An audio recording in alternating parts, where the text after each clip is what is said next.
재건축 사업을 가로막는 딱 두 가지가 뭐였냐면, 하나는 안전진단이었고요. 하나는 이 재건축은 뭐다? 공동주택만을 대상으로 한다. 그냥 때려짓다는 개념에서는 이제는 더 이상 그렇게 가면 다 실패한다. 도시가 주민이 원하지 않으면 구역지정 안 합니다. 이제부터는 조합과 구청은 사업 시행가 나서 전화가 오면 아직 멀었어요. 한 1년 반이나 있어야 될까 말까입니다. 이렇게 얘기하시면 정답입니다. 그렇게 안 하시면 평생 먹을 욕을 한 달 안에 다 먹을 수 있습니다. 첫 번째 제가 그 강의에서는 자, 기본 개념하고 법령을 말씀드릴 거예요. 아마 여기 오신 분들 중에서 뭐 재개발 재건축 관심이 많으신 분들은 상당 부분 알고 계실 텐데, 한 번 더 뭐 제가 설명하는 부분으로 이렇게 해도 설명이 가능하구나 쪽으로 이해를 해주셨으면 감사하고요. 그다음에 절차 주요 내용, 그다음에 검증제도, 말씀드렸다시피 제가 한국부동산원에서 근무하고 있고 작년 12월까지 도시정비처장을 맡고 있었습니다. 그래서 그 재개발 재건축을 하시는 분들은 한국부동산원은 모르시면 안 되거든요. 여기 검증 제도에 중요한 게 공사비 검증, 관리처분 검증, 재건축 부담 검증, 다 모든 게 저희 원으로 들어오고 있습니다. 그리고 이제 맨 마지막으로 좀 유의사항에 대해서 그 아주 구체적인 유의사항은 아니고 사업을 운영할 때 어떻게 하셔야 된다, 이런 것 쪽으로 설명을 드리겠습니다. 자, 첫 번째 그 개념 및 법령에 대해서 말씀드릴게요. 화면이 커서 상당히 좋은데요. 여기서 보이시는 데 보면 제일 가운데 그래도 사람이 3명 있죠. 요 가운데 멀어서 안 보이실지 모르지만 이분은 누구냐면 최시라 배우고요. 요 분은 한석규. 요 분 아시는 분 있어요? 네, 최민식 씨. 자, 요 3명이 94년도에 드라마를 찍었어요. 드라마 제목 뭐 아시는 분도 계실 것 같네요. 자, 서울의 달입니다. 서울의 달은 94년도에 그 서울시 중구 신당동에서 재개발하는 현장, 철거전 현장에서 찍었고 94년도이지만 그래도 서울의 가장 중심부에 있는 지역입니다. 이때 이 지역이 어땠냐 하면, 아침에 제가 현장을 가면, 지금은 제가 부동산원에 있지만 그전에는 요 당시 한 8년, 9년을 시공사에서 근무를 했었습니다. 현장을 가면 아침에 이제 줄을 한 10명이 서 있어요. 왜 서 있냐 하면 화장실 때문에 서 있는 겁니다. 아침에. 그 정도로 서울이 중심부에서도 이만큼 낙후했다가 얘가 어떻게 갔냐? 지금 아마 이제 약수역 그쪽 약수동 쪽 가면은 남산타운 아파트가 있습니다. 한 5,000세대가 넘어요. 5,300세대. 지금은 이때 지은 아파트가 리모델링을 추진하고 있습니다. 이때가 언제냐면 1990년대고요. 가장 재개발 사업이 활발하게 이루어진 때고, 그리고 그 전으로 좀 돌아보겠습니다. 전을 보시면은 좀 사진이 흐리죠. 흐리고 이때는 반포, 뭐 지금 가장 핫한 동네가 반포, 그리고 거기서 또 아파트 중에서 상위권에 드는 아파트 있죠. 아크리보 파크, 그리고 먼베일리. 자, 그때 재건축하기 전 모습들입니다. 그 전으로 한번 돌아가 보시면요, 뭐 아시는 분은 아시겠지만 와우 아파트라고 있었어요. 뭐 많이 들어보셨죠? 이 와우 아파트, 그리고 또 위에 보면은 광주 대단지 사고라고 또 이런 내용도 있어요. 사진을 보시면 와우 아파트도 어떻게 보면 우리 서울의 그 재개발, 도시 개발의 하나의 아픈 흔적입니다. 70년대, 60년대 말 70년대는 우리나라에서 관광 사업을 굉장히 밀어붙일 때였어요. 그러다 보니까 서울을 보면 다 천 옆에 판잣존들이 많았어요. 그래서 그 판잣존 주민들을 강제로 이주시키려고 하나의 모형이 시민 아파트, 그리고 또 하나의 모형은 서울 외곽에 그 주거단지를 만들어서 이주를 시킨 겁니다. 거의 강제 이주였죠. 그런데 와우 아파트는 안타깝게도 무너졌죠. 그래서 30몇 명이 죽었습니다. 인구로 따지면 이때 당시, 지금은 뭐 서울이 1,000만이지만 이때는 뭐 300만이나 됐을까요? 이 정도 상당히 많이 돌아가신 거죠. 그 다음에 광주 대단지, 요 광주는 지금의 성남 모란시장으로 보시면 되고, 와우 아파트, 이 시민 아파트 무너진 데는 지금 그 마포, 지금 무슨 공원이죠? 거기 공원이라고 보시면 됩니다. 그래서 이런 상황에서 개발을 쭉 해야 되는데 돈이 없잖아요. 돈이 없어서 우리가 외국에서 차관을 빌려옵니다. 돈을 빌려와서 지은 아파트들이 반포, 지금보다 재건축 다 많이 됐죠. 그 다음에 잠실, 강남 이렇게 됐었고요. 그 다음에 이제 80년대를 넘어오면서 제도가 많이 개선이 됐습니다. 돼서 서울시에서는 합동 재개발이라는 방식이 나와요. 그래서 관리처분 방식이 처음으로 도입됩니다. 그리고 활발하게 사업이 이루어지는데 지다 보니까 문제점이 많이 생겼습니다. 짓긴 하는데 지어놓고 보면은 도로가 부족하고 사람은 이주하는데 애들 다닐 학교가 없는 겁니다. 그러니까 어떻게 돼요? 개발은 하고 계획을 나중으로 돌린 거죠. 그래서 2000년대 들어와서 하나의 법을 만듭니다. 자, 이때는 도시재개발법이었고 그다음에 재건축은 주택건설촉진법이었어요. 두 개 중에서 재건축만 빼고 그다음에 도시재개발법은 그대로 들어오고 그다음에 주거환경 개선 사업에 대해서는 그 법 내용을 들어와서 도시정비법이 탄생을 합니다. 탄생을 해서 2000년대 초반 상당히 호황을 맞이합니다. 재개발 재건축 시장에서. 그렇지만은 역시 2000년대 후반 들어서면서 그 금융위기가 들어왔죠. 금융위기가 왔다 해도 우리나라 그 주택 시장이 크게 흔들리진 않았습니다. 그런데 2010년 이후에 크게 흔들렸어요. 2010년대 무슨 일이 있었냐면 부산저축은행 사건이 있었는데 무슨 저축은행 하나가 문제가 됐을까 하는데 어마어마한 흑폭풍을 들어왔습니다. 그래서 가뜩이나 이때 세계적으로 저성장 시대에서 상당히 큰 영향을 받아가지고 어느 정도였냐면 2012년도에 재건축 단지가 이사를 해야 되는데 은행에서 돈을 안 빌려줄 정도였어요. 그러니까 어떻게 보면 요즘하고 비슷하죠. 지금 그 위기 상황하고. 자, 그 상황을 넘었으면서 사람들은 변했습니다. 어떻게 변했냐면 그전에는 공공에서 뭐 지자체도 될 수 있고 정치권에 될 수 있고 다 재개발 재건축만 하면 다 돈이 된다는 생각을 갖고 있었어요. 그래서 주민들 모두가 찬성했습니다. 그런데 이제는 안 된 거예요. 2011년 이후부터 보니까. 왜? 집값이 안 오르거든요. 아마 이제 세 번째 과목에 보면 사업성 검토도 제가 이제 설명할 때 그때 아마 자세히 설명을 드릴 수 있는 기회가 있을 건데 재개발 재건축에서 새로 집을 지어놓고 집값이 안 오르면 사업할 이유가 없는 겁니다.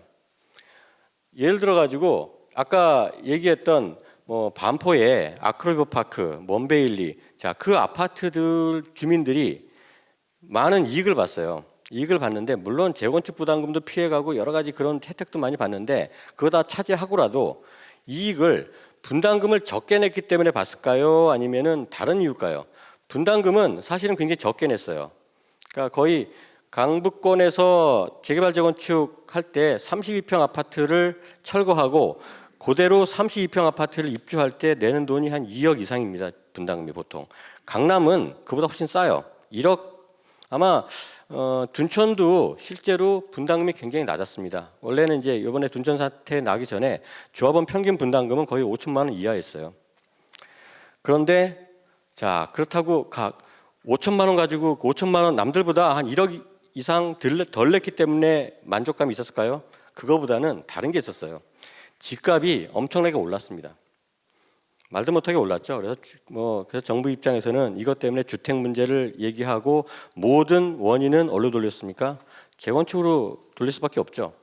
그래서 재건축 부담금이 또 생겼고, 자, 이런 상황을 거치면서 2010년대를 이제 지나서 2015년도 정도에 이제 집값이 서서히 오르기 시작했습니다. 그래서 그동안 침체됐던 재개발 재건축 요때 살아났는데 다만 많이 변했던 게 이런 과정을 거치면서 뉴타운이 나왔고 재정비 촉진 사업, 그다음에 소규모 정비, 가로주택 정비 이런 것들이 다 탄생을 했습니다. 그리고 도시 재생 개념이 활발하게 나와서 대단지 개발도 있지만 소규모 단지들도 충분하게 개발할 수 있도록 만든 그런 제도들이 이제 많이 탄생을 했습니다. 지금까지는 이제 전체적으로 한번 역사를 한번 훑어봤고요. 법에 대해서 말씀드리겠습니다. 도시 및 주거환경 정비법, 재개발 재건축 주거환경개선 사업은 다 이 법으로 하고요. 정의를 보시면요, 도시 기능을 회복하기 위하여 정비구역에서 정비 기반 시설을 정비하거나 주택 등 건축물을 개량 또는 건설하는 주거환경 개선 사업, 재개발 사업, 재건축 사업을 말한다. 이렇게 되어 있습니다. 정의는 많은 걸 담고 있습니다. 옛날에 재개발 사업하면은 뭐 노후 주택 건물을 철거하고 새로운 건축물을 짓는다는 개념이 먼저 나왔어요. 근데 도시정비법을 들여다보면 그거는 맨 마지막입니다. 뭐다? 도시 기능 회복이 첫 번째고요. 이 법의 목적. 그리고 기반 시설을 정비하는 게 두 번째입니다. 세 번째가 돼서야 주택 등 건축물을 개량 또는 건설하는 거예요. 그러니까 과거에 그냥 때려 짓다는 개념에서는 이제는 더 이상 그렇게 가면 다 실패한다, 도시가. 그래서 도시 개념으로 좀 크게 왔다는 개념이 중요하다고 볼 수 있고요. 참고로 보면은 예전 그 도시정비법이 아닌 도시재개발법에서는 도심재개발이라는 그 사업이 있었어요. 그러니까 상업지역에서 주로 하던 사업인데 이 사업은 재개발 사업으로 통합이 됐습니다. 그래서 지금은 상업지 재개발이라는 말로 통해서 부르고 있습니다. 그리고 소규모 정비 사업은 2017년도에 도시정비법 전부 개정을 통해서 새로 탄생을 했습니다. 그래서 도시정비법상에 가로주택 정비 사업을 뽑아내고 그리고 그 소규모 정비를 또 뽑아내고 새로운 법을 만들었습니다. 거기에 빈집까지 붙여서 만든 게 소규모 주택 정비 사업이고요. 요 내용에는 자율주택 정비 사업, 자율주택 정비 사업은 간단하게 두 채 이상의 사람이 모여서 집을 짓는 겁니다. 그러면 어떻게 보면 지금 우리가 생각하는 재개발 재건축하고 좀 다른 사업이라고 보시면 되고요. 가로주택 정비부터 시작을 하는 게 지금의 재개발 재건축하고 거의 유사합니다. 그리고 소규모 재건축 그리고 소규모 재개발까지 이렇게 제도가 돼 있습니다. 일단 법의 쭉 변화를 한번 보시겠습니다. 아까 말씀드린 것처럼 예전에는 도시재개발법이 있었고요. 주택건설촉진법, 그 다음에 그 주거환경 개선 사업을 규정하는 도시 저소득 주민의 주거환경 개선을 위한 임시조치법, 세 개의 법이 있었습니다. 참고로 도시재개발법은 지금처럼 노후 주거지를 개발하는 목적으로 만든 법이 아닙니다. 이게 뭐냐면요, 상업지 재개발용이에요. 서울시의 도심권에 있는 건물들, 뭐 예를 들어 가지고 서울 종각에 보면 국세청이 들어가 있는 빌딩이 하나 있습니다. 거기가 아마 예전에 민씨문중 땅이었는데 그 사업이 도시재개발법에서 원한 사업이었어요. 그 다음에 남대문에 가면 삼성 사옥이 있죠. 이것도 역시 도시재개발법. 이 법을 보면 주택에 대한 내용은 거의 없습니다. 다 상업지에 대한 내용이 많은데 이걸 가지고 주거를 개선하기 위한 게 그 서울시에서 조례를 만들어서 운영해서 쭉 발전해 왔던 거지, 처음부터 도시개발법이 지금의 재개발 사업을 위한 법은 아니었고요. 주택건설총칙법 가지고 재건축을 했었죠, 과거에는. 지금 보시면 사람들이 예전이 훨씬 낫다고 생각을 하세요. 이 법을 통해서. 근데 이 법은 원래 촉진법이라고 말은 붙었지만 주택건설 규제법입니다. 민간에서 주택건설을 할 때 아무렇게나 함부로 하지 말도록 규제를 하면서 그 규제 범위 안에서 촉진한다는 법이죠. 그리고 이제 요거는 이제 뭐 재개발로 이제 통합됐으니까 생략을 하고 2003년 7월 시행되는 도시정비법이 탄생을 했고요. 그 다음에 뉴타운이라고 불리는 도처법이 탄생을 했습니다. 그리고 재생법 이렇게 나왔는데 아까 큰 그림에서 설명드린 것처럼 자, 도시정비법의 중요한 의미는 이제는 계획이 없으면 개발은 없다. 이 개념이 굉장히 중요합니다. 그리고 쭉 호황기를 맞다가 자, 아까 2010년대부터 우리가 불황을 맞았습니다. 그때 나온 것들이 재생법도 나왔고요. 고전에는 물론 뉴타운도 나왔죠. 근데 우리가 2010년, 11년 전후를 한번 끊어보면은 어떤 구분이 있냐면 제가 보는 입장에서는 공공선택이냐 주민선택이냐 이런 구분을 할 수 있습니다. 과거에 뭐 안 좋은 케이스도 많았어요. 재개발 재건축을 많이 부흥시켜서 뉴타운 때 그런 상황이 좀 있었죠. 자, 정치권에서 정책에서 재개발 재건축을 부흥을 시킵니다. 근데 주민들은 그걸 이제 따라만 갔죠. 그때는 뭐 분담금 개념도 없었고 정보공개 개념도 없었어요. 따라가다 보니까 2010년 이후에 보니까 아닌 거예요. 아니다 보니까 다 구역 해제를 해달라고 해서 구역 해제까지 했습니다. 모든 책임은 누구한테 돌아가 있죠? 자, 그걸 만든 공공한테 돌아간 거예요. 왜 하필이면 구역 지정을 했냐? 창신숭이 이런 경우가 많았죠. 이 공공선택은 뭐 물음표 썼는데 이걸 이제 정의를 그대로 쓰자니 좀 부담이 되고요. 좋은 말은 아닙니다. 좋은 말은 아니고 이게 노벨 경제학을 받은 그런 이론인데요. 세상을 움직이는 그 이론 중에 하나가 공공선택, 또 하나가 그 무의사결정주의, 뭐 이렇게 두 가지라고 얘기를 합니다. 학자들이. 그 중에 공공선택이라는 거는 관료나 정책에서 그 어떤 정책이 펼 때 본인들을 위해서 만든다는 게 공공선택이라는 그런 제도인데, 자, 이런 건 과거에 다 이제 많이 없어졌고, 주민선택, 주민이 원하지 않으면 구역지정 안 합니다, 이제부터는. 그래서 그런 흐름으로 바뀐 게 중요한 2010년 전후의 사건입니다. 재건축 사업에 있어서는 또 하나의 법을 봐야 돼요. 뭐냐면 재건축 초과이익 환수에 관한 법률, 뭐 초과이익 환수법이라고 불리는데 이게 아주 가장 무서운 법입니다. 재건축 사업을 가로막는 딱 두 가지가 뭐였냐면 하나는 안전진단이었고요. 하나는 이 초과이익법이었습니다. 보통 제초안이라고 부릅니다. 제초안.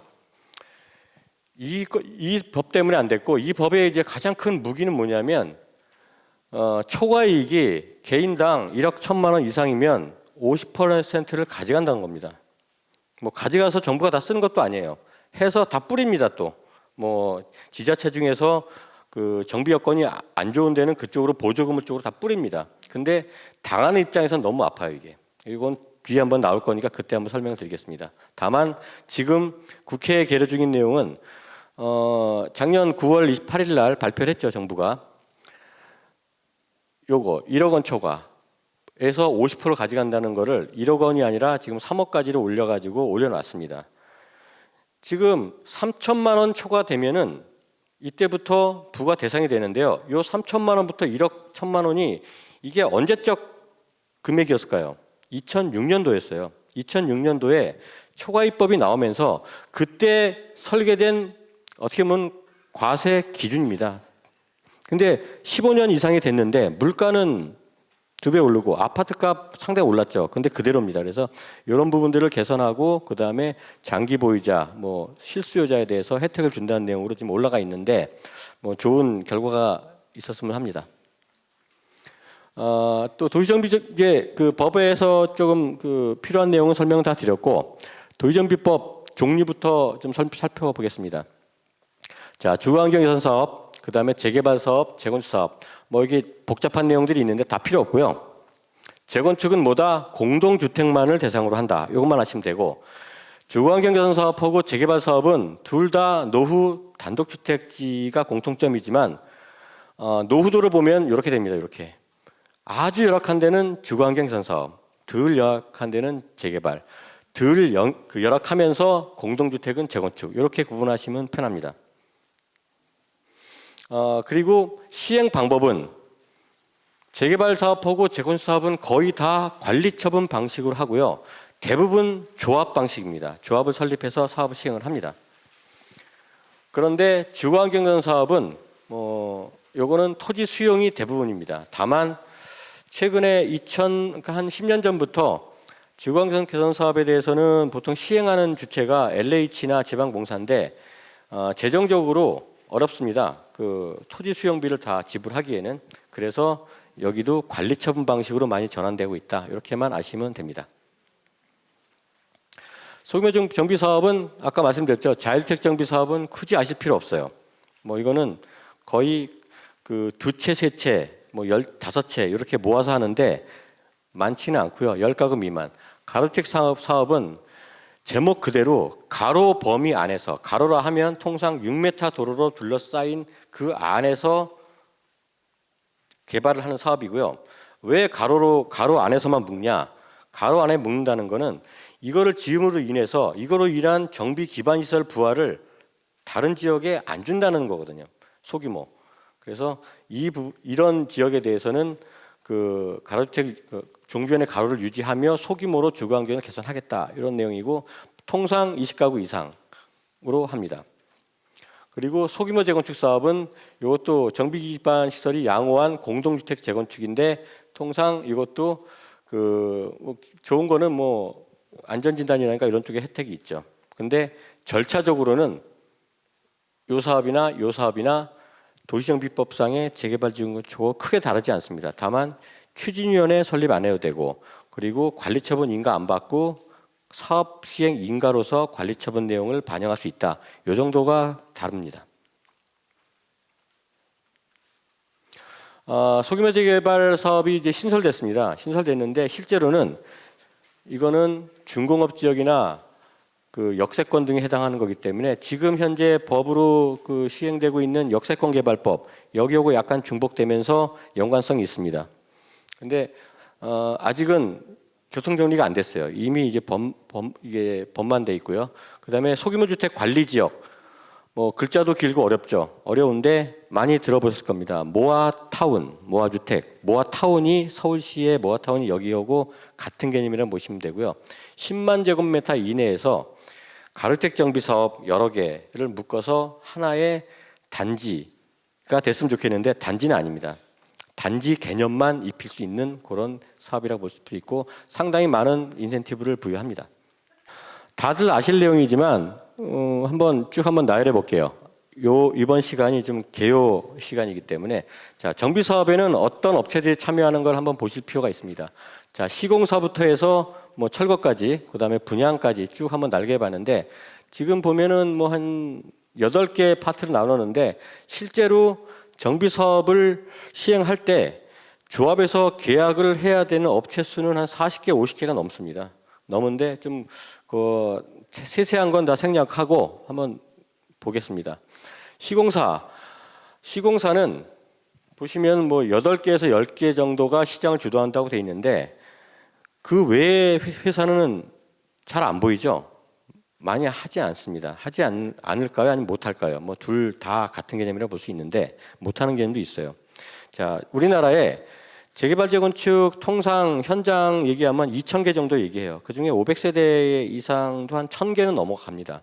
넘어가는데 근데 그런 그 재개발 재건축 사업을 어떤 건설사가 할까 생각을 해보면 많을 거라고 생각하죠. 근데 10손가락 안에 있어요. 그냥 쉬어보시면 됩니다. 삼성, 현대, 대림, 뭐 DL이죠 요즘에. 그 다음에 뭐 GS, 롯데 쭉 보면은 한 8개, 7개 정도 쉬면은 그 다음에 생각이 안 날 거예요. 없어요. 그럼 뭐죠? 독과점입니다. 이 시장 자체에서 다 시공사들은 수주를 위해서 열심히 홍보도 하고 하지만 실제로 이 시장을 지배하는 거는 여기입니다. 시공사. 조합이 시행자 주체입니다. 주인이죠. 주인인 당연히 시공사는 주인의 말을 들어야겠지만 의견이 상당히 크게 작용하는 게 여기다. 이렇게 보시면 되고요. 그 다음에 정비사업 전문관리업자, 정비업체라고 불립니다. 정비업체 불리는데 도시정비법의 그 가장 중요한 역할 중에 하나가 이거였어요. 시공사는 이제부터는 시공만 해. 더 이상 사업 시행에 관여하지 마. 끊어놓은 게 도시정비법입니다. 그러면 자, 조합의 전문성은 누가 보조할까요? 여기서 합니다. 그래서 정비사업 전문관리업자는 다 정식으로 등록된 업체만 할 수가 있습니다. 그래서 보통 협회가 2개가 있는데 한정협에서 한 200개, 대정협에서 한 50개, 한국정비사업협회고요. 대한정비사업협회입니다.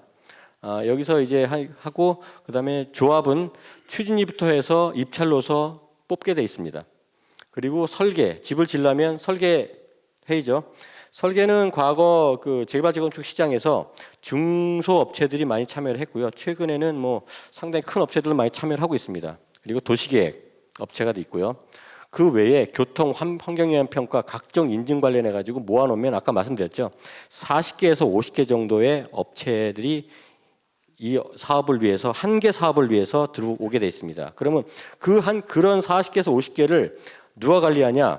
사업 시행자인 조합이 관리를 해야 되기 때문에 사업 시행자가 굉장히 큰 짐을 갖고 있는 겁니다. 그리고 요즘에 신탁 회사들 많이 접하시죠? 아마 영업 수주를 많이 하기 위해서 지금 홍보도 많이 하고 있습니다. 신탁사는 2014년도에 제가 이제 국토부 정책 회의할 때 그때 이제 그 토론을 많이 해서 요때 들어간 그 시행도 하면서 대행도 합니다.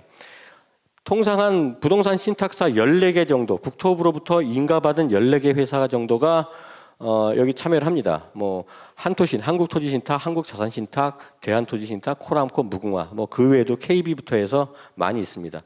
뭐 참고로 한국토지신탁은 과거에 토지공사에 출자한 회사, 뭐 한자시는 모여서 각각 공공기관에서 출자한 회사, 금융권에 출자한 회사 이렇게 많이 있다고 보시면 되고요. 그 다음에 또 가장 또 중요한 역할 중에 하나가 감정평가업자. 감정평가업자는 재개발 하면서 기초가 자기의 종전자산 금액을 알아야 되고, 그리고 종후자산, 분양가, 조합원 분양가를 알아야지 이 사업이 움직입니다. 이 핵심을 만드는 종류가 이 감정평가업자입니다. 그래서 여기는 대형평가법인 중심으로 재개발재건축 많이 참여를 하고 있고요. 그 외에도 조합을 운영하기 위해서는 자문변호사, 법무사, 세무사, 회계사 이런 분야의 각 업체들을 다 계약해서 관리를 해야 됩니다. 그리고 조합에서 가장 중요한 업무 중에 하나가 이렇게 어떻게 하면 협력회사를 잘 관리해서 운영을 해서 이 사업을 성공적으로 갈까 하는 분이라고 해도 과언이 아닙니다. 그 외에 이제 또 궁금하신 점이 있죠. 조합 방식과 신탁 방식, 공공시행. 특히 조합 방식은 대부분 다 아시죠. 최근에는 신탁 방식으로 해서 많은 신탁 회사들이 뭐 찾아오고, 그다음에 뭐 현수막도 걸고 많이 하고 있죠. 아마 조금 있으면 더 많은 신탁사들이 찾아올 겁니다. 왜냐하면 14개가 되다 보니까 많이 경쟁이 심합니다. 아까 얘기했죠. 시공사가 불과 8개에서 10개밖에 되지 않는데 경쟁이 심하다고. 여기도 마찬가지겠죠. 신탁사도. 그리고 공공시행이 있고요. 그리고 신통기획이라고도 있습니다. 신통기획은 아마 다른 기회에 아마 강의 제목이 있으니까 공공 방식으로 해서 그때 한번 자세히 들을 수 있는데, 오늘은 신탁 방식에 대해서, 그다음에 공공 방식에서 계략적으로만 설명을 드리겠습니다. 조합 방식은 아시다시피 조합을 설립해서 만든 그 법인이 시행자가 됩니다. 그리고 조합의 구성원은 조합원이 되죠. 장점은 의사결정을 조합원이 직접 합니다. 총회, 이사회, 대의원회 뭐 이렇게 다 참여를 할 수 있고요. 근데 약점이 하나가 있어요. 집행부, 조합의 전밀성. 아까 얘기했죠. 40개에서 50개 정도의 업체를 다 거느리고 관리를 해야 되는 역할을 해야 돼요.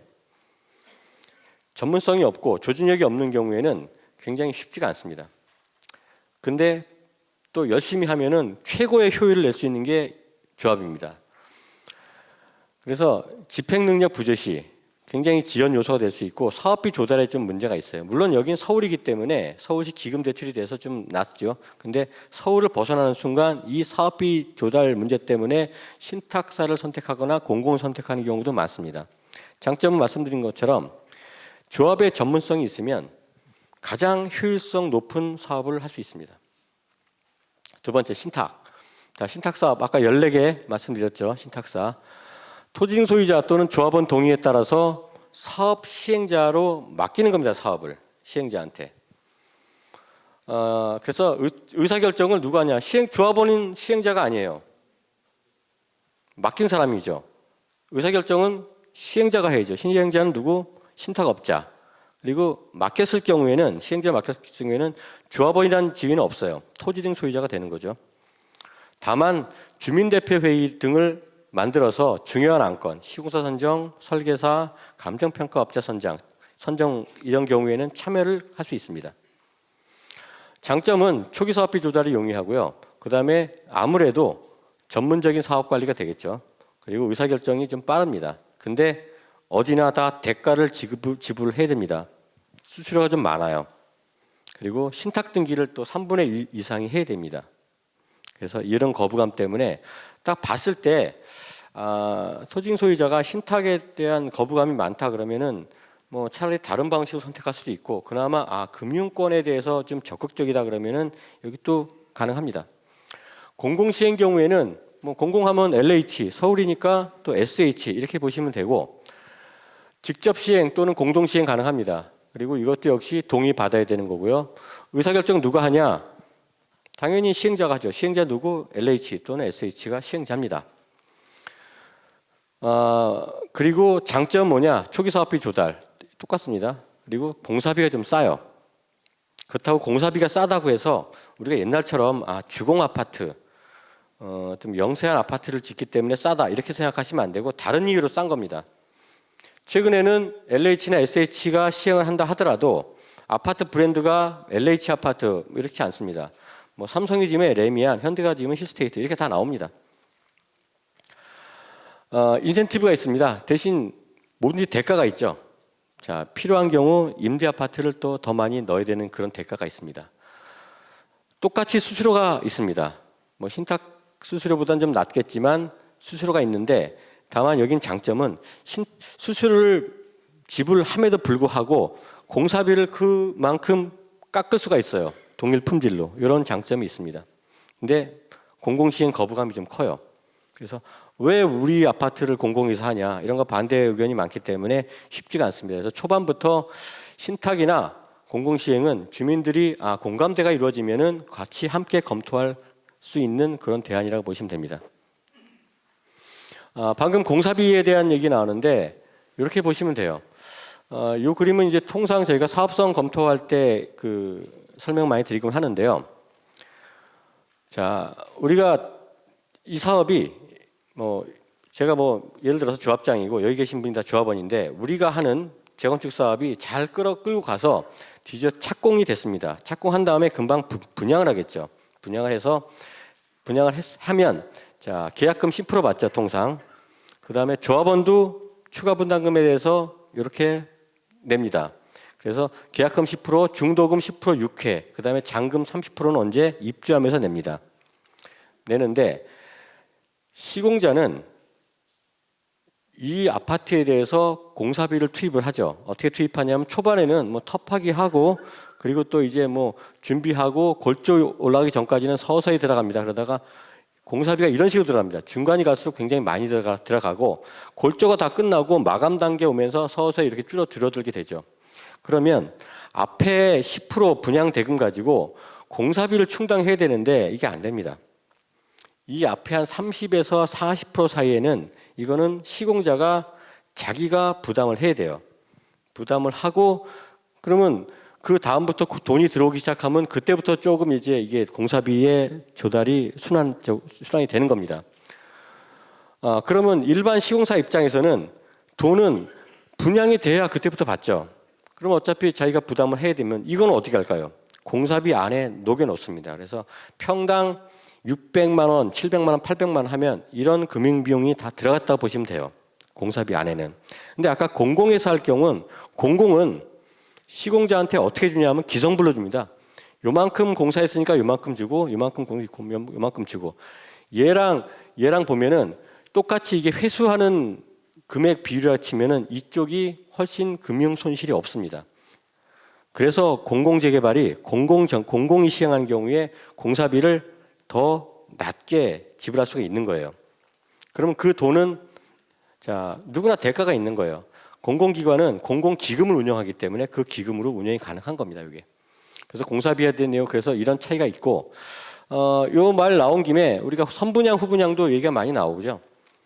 둔천주공에서 문제됐던 게 이런 것도 있었어요. 착공한 지는 오래됐는데 앞으로 1년만 있으면 입주를 해야 돼요. 근데 분양을 안 해요. 그러면 시공자는 요 정도 금액을 보통 한 공사 35층 하는데 40개월 이상 걸립니다. 이 정도를 시공사가 다 부담을 해야 되는 거예요. 그러면 시공사 입장에서는 정말 자금 압박에 계속 오게 되죠. 그래서 후분양을 선택할 때는 그만큼 공사비가 또 올라갑니다.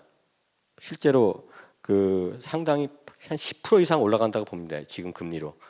그래서 후분양이 한다 하더라도 쉽게 받아들이지 못한 이유가 그 공사비 증액분 그것이 만만치 않거든요. 그래서 공사비 간단히 설명드렸고, 자 지금까지는 이제 개요하고 사업의 종류 설명드렸고요. 그 다음에 사업 원리를 좀 설명드릴게요.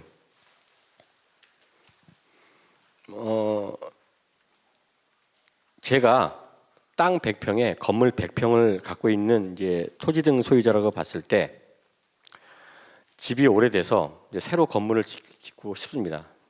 지으려고 하니까 옆집하고 붙어 있어서 또 우리가 보통 집 질 때 그러죠. 집 지으면 옆에 가서 또 우리 소음 나니까 좀 이해해 달라고 떡도 돌리고 합니다. 어쨌든 이렇게 지어서 또 200평을 또 제가 집을 갖게 되는 그런 형식은 단독주택가에 가면 일반적인 현상이죠. 자, 그런데 이렇게 지면은 한 채를 개발할 때도 이웃하고 얘기를 해야 되고 협의를 하게 됩니다. 협의하게 되고, 만약에 집을 짓다가 내가 앞에 이제 도로에 뭔가 잘못된 거를 또 구조물 하나 더 놓으면은 피해를 보게 돼요. 옆에서. 자, 이런 것들을 점점 더 크게 좀 부풀리면 재건축이 되고 재개발하고 똑같아집니다. 제가 아니라 뭐 아파트 500세대 단지인데 이제 재건축을 하려고 합니다. 재건축을 하려고 하는데 정부 입장, 지자체 입장에서 보면은 여기를 재건축을 하면 옆 단지하고 영향이 발생을 하고, 또 문제는 뭐냐면 건너편에 있는 단독주택가가 문제가 생깁니다. 갑자기 교통량이 증가하겠죠. 그리고 사람들이 많아지니까 기반시설에 대한 수요도 많아집니다. 하수, 상하수도 다 문제가 되죠. 그러면 기반시설, 환경 등의 부담에 대해서는 정부 입장에서는 체크를 해야 돼요. 안 그러면 마음대로 지어라 그러면 아까 90년대 있죠. 집을 지었는데 학교도 없고 길은 막히고 도로는 왕복 2차선밖에 안 되는데 4차선 분량의 차가 다닙니다. 도시 자체가 점점 낙후될 수밖에 없는 거예요. 그래서 여기에 대한 부담에 대해서 도시 설계 차원의 계획이 필요하게 된 겁니다.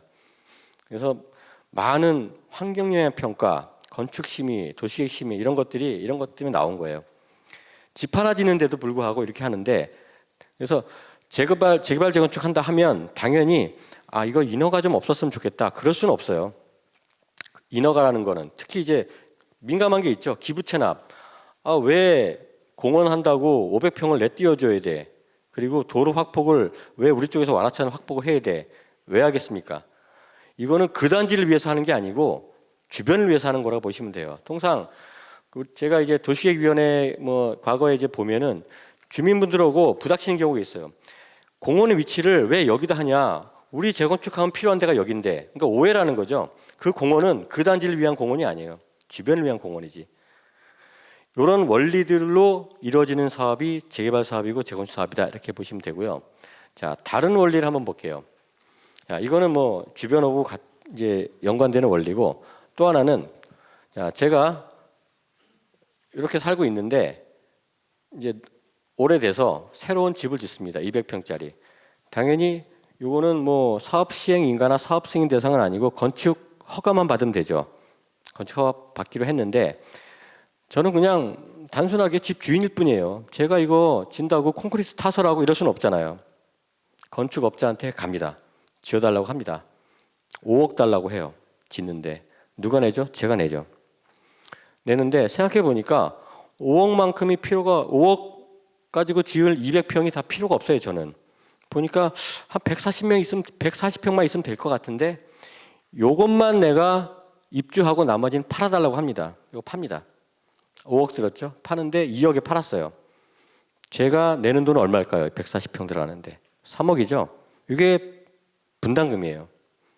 자, 그런데 60평을 안 팔았어요. 나 200평 다 가질래. 내가 내는 돈 5억 내면 돼요. 200평 가지고.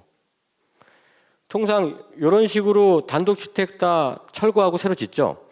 이런 것들이 100개가 모이면 100명 조합원이 있는 재개발이 되는 거고요. 1000개가 되면 1000명이 있는 조합원이 돼요.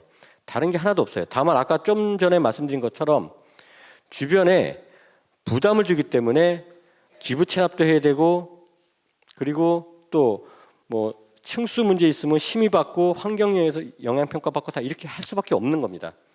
그리고 개인적으로만 한다면 140평 5억 내고 그 다음에 6억 팔고 3억 내고 들어가면 되는 거죠. 요게 중요한데, 이제 요게 좀 중요해요. 아마 이거 사업성 시간에 한 번 더 구체적으로 얘기할 건데, 강남 대치나 반포다금은 요게 얼마에 팔까요? 비싸게 팔죠. 2억이 아니라 4억에도 팔릴 수 있어요. 건축은 여기서 하나, 강남에서 하나, 저 멀리 청지서에 하나 건축비는 비슷해요. 동일 품질 아파트 있는 거. 뭐가 다르냐? 얘만 달라요. 그래서 어느 동네는 재건축하면 30평 아파트에서 30평 들어갈 때 뭐 1억만 내면 되는 데 있고 한 푼도 안 내는 데도 있고, 어디는 3억을 내는 데가 있고 4억을 내는 데가 이런 겁니다. 이게 안 팔려요. 5천만 원밖에 못 팔아요. 그러면 4억 5천 내야 되는 겁니다. 사업의 원리는 이렇게 가는 거고요. 재개발 재건축 하면서 좋은 시공사를 뽑으면 분담금이 적어진다. 또는 뭐 내 아파트가 지금 30평 사는데 야 30평 무상으로 가야 되는 것 아니냐. 이런 건 없습니다. 세상에. 30평 살잖아요. 그러면 오히려 더 짐을 갖고 있는 거예요. 30평 지금 통상 한 15층 아파트 30평 땅이 몇 평 될까요? 16평, 7평 되죠. 16평만 가지고 재건축 사업하는 거지 위에는 오히려 철거비만 더 드는 거예요. 내가 30평 아파트 주민이니까 30평 권리가 있다. 철거되는 순간 나는 16평 땅 주인이니까 몇 평 갈 수 있냐 이렇게 생각하시는 게 재건축 사업입니다. 참고로 이제 앞으로 계속 나올 얘기 중에서 비례율 얘기 많이 나옵니다. 그리고 재건축 사업하면은 이 얘기도 많이 나와요. 지분율. 옛날에 이런 사건이 있었어요. 고덕지구였는데요. 다 비례율이 재건축 사업에서 한 98% 정도 나올 때였는데 갑자기 윗단지에서 시공사를 뽑았는데 시공사가 이런 조건을 제안했습니다. 뭐 지금은 절대 제한할 수 없는 조건이에요. 물론 시공사가 제한 자체 하는 것도 계약업무 처리 기준에 위반되기 때문에 지금 못하죠. 근데 과거에는 했습니다. 지분율 170% 보장 이렇게 있어요. 그랬더니 옆에 있는 단지들이 난리가 났습니다. 야 우리는 100%가 안 되는데 저기는 저 시공사가 하니까 170%더라. 우리 시공사 바꿔야 되는 거 아니냐. 주민들이 난리가 났어요. 근데 사실은 다른 개념이었습니다. 우리는 비례율 가지고 사업을 하는데 예전에는 지분율, 대물 비율, 지분제 계약이라고 다 들어보셨죠? 조합원한테 몇 평까지 무상으로 가는 걸 보장하고 나머지는 돈으로 내세요. 이게 지분제 계약입니다. 그러면 내가 지금 땅이 20평 있는데 뭐 21평, 분양 면적 21평까지 아니 22평까지 보장을 하겠습니다. 라고 하면 지분율 110%예요. 면적 대 면적으로 가는 게. 근데 비례율은 그게 아니고 돈 대 돈입니다. 종전자산, 그러니까 내가 원래 갖고 있는 재산이 얼마고 신축 분양받을 아파트 거기를 내가 분양받을 가격, 권리가이죠. 이 비율이 얼마다. 이 비율을 나타내는 게 비례율입니다. 그래서 지분율을 따지면요, 강남 서초는 한 지금 300% 이상 나와요. 근데 저 멀리 수도권의 도시 가면 지분율 50%밖에 안 돼요. 땅 10평 내놓고 아파트 5평도 못 받는 도시가 나옵니다. 그래서 이거는 다른 거다. 완전히 다른 거기 때문에 이건 구분해야 된다는 거로 나오고, 지분제 계약을 많이 이제 원하시는 분도 많이 있는데, 지분제 계약이 지금 있는 데가 과천에 하나 있습니다. 근데 실제로 지분 계약은 아니고 조건부입니다. 조건부. 어디나 대가는 따릅니다. 그래서 지분제 계약이 조합원에 좋다. 계약은 계약 문구를 유리하게 해야 주민들한테 좋은 거지 계약 자체가 좋은 건 세상에 없습니다. 그렇게 알아주시면 됩니다. 지금까지는 이제 개념, 원리에 대해서 설명을 드렸고요. 이제 두 번째로 절차, 주요 내용에 대해서 설명을 드리겠습니다. 자, 기본 절차는 뭐 어렵게 생각하시지 마시고 이렇게 계획 수립하고 동의하고, 재개발 재건축에서 가장 중요한 게 동의입니다. 왜냐, 조합원 한 명 한 명이 의사결정 주체입니다. 동의를 안 하면 한 발짝도 못 나가죠. 계획 수립, 동의, 그 다음에 인가, 그 다음에 시공하는 거는 계약되면 시공은 그대로 가죠. 요 표를 왜 말씀드리냐면, 자, 계획 수립과 동의는 누가 하냐면 사업 시행자가 합니다. 시행자가 하고 통상 기본 행위를 하는 거예요. 기본 행위. 근데 이것만 한다고 되냐? 인가가 나야지 사업이 비로소 가죠. 인가는 누가 하냐? 양천구청에서 해야죠. 인가권자가 합니다.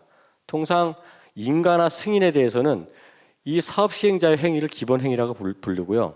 그 다음에 인가를 해주는 인가청의 행위는 보충행위라고 합니다. 이 두 개가 합쳐져야 효력이 발생을 해요. 이 얘기는 뭐죠? 조합과 구청은 같은 배를 타는 거예요.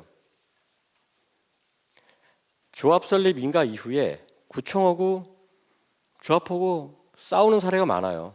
근데 구청이 사업을 안 되려고 방해하는 데가 아니거든요. 거기도 빨리 가야 돼요. 사업을. 안 그러면 거기도 계속 민원 덩어리에 안고 있는 거예요. 민원 덩어리를. 다만 언제 싸우냐? 정비 계획하기 전에. 정비 계획은 물론 지자체가 하죠. 옛날에는 이제 주민들이 많이 이제 했습니다. 추진위원회에서. 지금 지자체가 하는데 왜 앞 단계에서 싸우고 뒷 단계에서는 싸울 필요가 없냐면요. 용적률, 제일 민감한 용적률, 그다음에 기부 체납, 그 어디서 결정되죠? 정비계획에서 결정됩니다. 90%가. 사업 시행 인가에서 인센티브 받는 거는 그렇게 많지가 않아요. 거의 다가 앞 단계예요.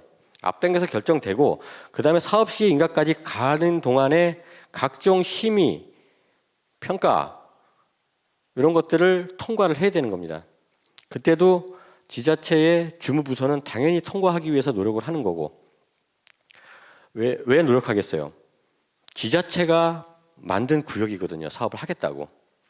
주민들이 그 구역 지정을 한 게 아닙니다. 지자체가 한 거예요. 그래서 통상 그 과거부터 쭉 보면은 정비사업 인허가 대표적인 실패 사례가 있습니다. 인가청이 사업을 방해한다고 여기고 사업 진행에 대해서 협조를 안 해요. 이러면 사업 굉장히 어려워집니다. 그리고 인근 정비사업 인허가 사례에 대해서 자, 앞선 사례가 있잖아요. 그 사례는 조합 집행부라면 자꾸 가서 방문해서 좀 친해지고 알아내야 됩니다. 어떻게 했는지, 뭘 잘못해서 왜 안 됐는지를. 그리고 그 빠른 사업 추진을 명분으로 불리한 사항을 숨기는 경우도 많아요. 근데 정비 사업은 그럴 수가 없어요.